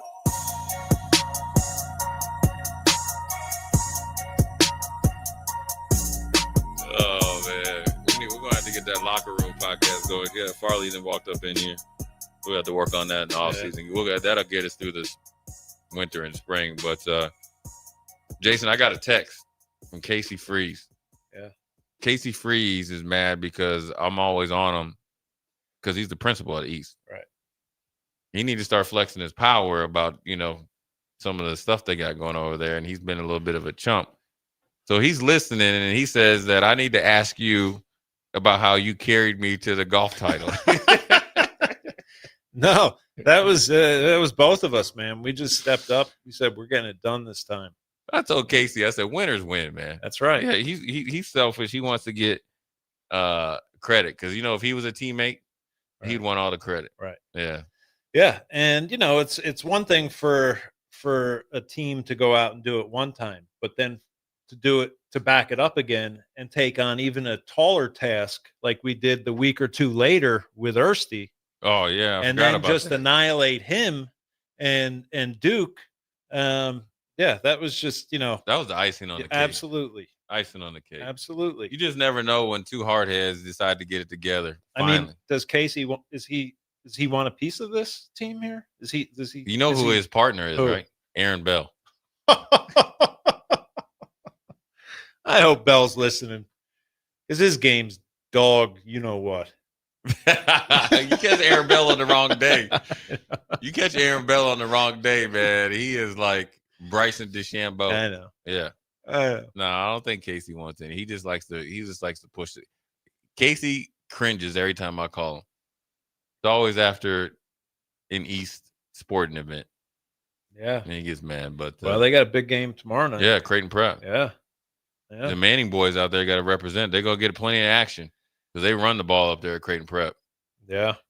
That'd be a great win. Yeah. I want real quick before we finish. What's your thoughts? Me and Austin have talked about this, and we do basketball and football. What's your thoughts on what Lincoln sports, high school sports, maybe in particular football, take this year out of it because of the super team in Miller? So what do you think they need to do to catch up to like the other like Omaha teams? So I'm not as educated as some in this, but for me, it sounds like up in Omaha they're doing a lot of recruiting. Yeah. Right? Like they have open enrollment up there, so kids can pretty much go wherever they want. I think they got it here, but I think But a lot of schools are close their enrollment, right? I mean they can make exceptions for certain players. But I think doesn't Millard have a different? You might know this, right? Well, I mean, there's all sorts of different school districts, right? I mean, Millard is a district, Westside is its own. You have OPS, which is its own thing. Bellevue, Elkhorn, right? So they're all able to have their own rules. Well, what Casey needs is probably a new linebacker coach and a new D-line coach. That's Gingrey over there, man. We got to go over there. Now, let me ask you this. Just a picture to be a hot day in 2 days, right? Our backs are sore. You're not allowed to do any of those anymore. Just a hot practice for them. Right. What do you think the reaction? First of all, you have a daughter over there, right? I know. So what do you think would be in the group chats about their dad and his Fred J lighting them up at practice? It'd be the two new coaches, the way that they talk to them out of practice. That's what would spread. Yeah. And they'd probably secretly record us on Snapchat or something. We probably go viral. Wouldn't get paid off it, but we still go viral. It'd be like Mike Leach sticking Chris James's kid in the dark closet. Yeah. Or hey, you remember the Bo Davis from when Texas lost to Iowa State? Yeah. Yeah. And he was giving them the business, and then somebody recorded him. Kids need a little of that every now and then. Yeah. Cages can get rattled. Just a little bit. I mean, I get it. You know, mental health is important today and all that stuff, but there's an element that's been lost, I think, which I think is a direct correlation to, you know, just being mentally tough. Yeah. You know, and not letting every little thing bother you. Yeah. I mean, Charlie, I know he gave me the business. I don't know how many different times. I know it wasn't personal. Right. I never took it like he hated me. Coach D? No, Coach McBride. Coach D. Nah, Coach D's different though. Yeah. Coach D hit you with some stuff. Right. Like you look at him Make like you think about it. Yeah. He'd be like, that was deep. Yeah. It was like you've been holding on to that one for a while. Coach D hit you with something he had in his back pocket that expired. Yeah. I've been meaning to tell you this. Now, Coach McBride was never personal. No, it was always how you played. He would say, he's like, look, there's only one way I can figure out whether I can count on this guy when it's 4th and 1 on we're backed up on our own goal line and the offense is trying to get in the go ahead touchdown and there's only 3 seconds left. Like I got to know what the guys that I'm putting out there are made of. Like, are they mentally tough to hang in this situation here, or are they just going to fold? Do you know what I mean? So there was a reasoning for everything that those guys did. Now, maybe not Coach D. Coach D just wanted a little. hey, here's the thing. Coach D would hit you up with it when the DBs are playing bad. Right. And God forbid a linebacker missed a drop or something, and he would light you up and then he would be way back there, and you couldn't say nothing to him. Yeah. Just don't miss your drop, Jay. Come on. Man, Coach D's. You're right. It would always be when the DBs were struggling. Bad. Yeah. Was there one DB in particular? He'd be like, "Can we get a pass rush? It's been forever since we touched the quarterback." And then he would know where you from and all this stuff. Oh yeah, Eden Perry's not proud of you anymore. Yeah, Coach D would. He's like, "That's why you playing linebacker. You couldn't play back here." He was diabolical with it, man. Anyways, never enough time. Jay Foreman, Jason Peter, old school, Austin as well on the 1s and 2s. Appreciate you listening, texting in. Aaron Bell and Jason Peters, we do trust you. We do love you. Stop being so sensitive. Anyways, we'll holler at you.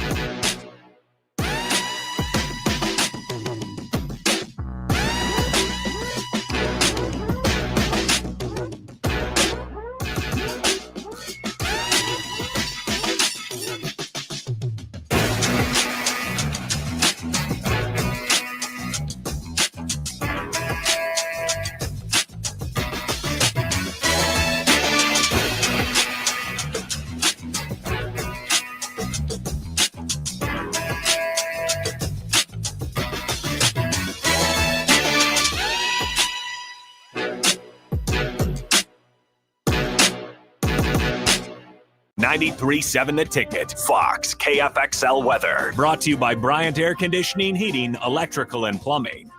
Your Lincoln forecast for today, we'll see probably sunny skies. It will be breezy. The afternoon high around 65. Tonight, decreasing cloud cover, light winds, a low around 43. And tomorrow, we'll see mainly sunny skies. It'll be breezy again. The afternoon high near 66. I'm meteorologist Kyle Fleck for 93.7 The Ticket and theticketfm.com. Empower a child today with the Teammates Mentoring Program by building a relationship based on strengths and chart a brighter future 1 week at a time. Find out how you can be a mentor by visiting LincolnTeammates.org. Become what you needed as a kid by joining the Teammates Mentoring Program today. This is your year where your team takes it all the way.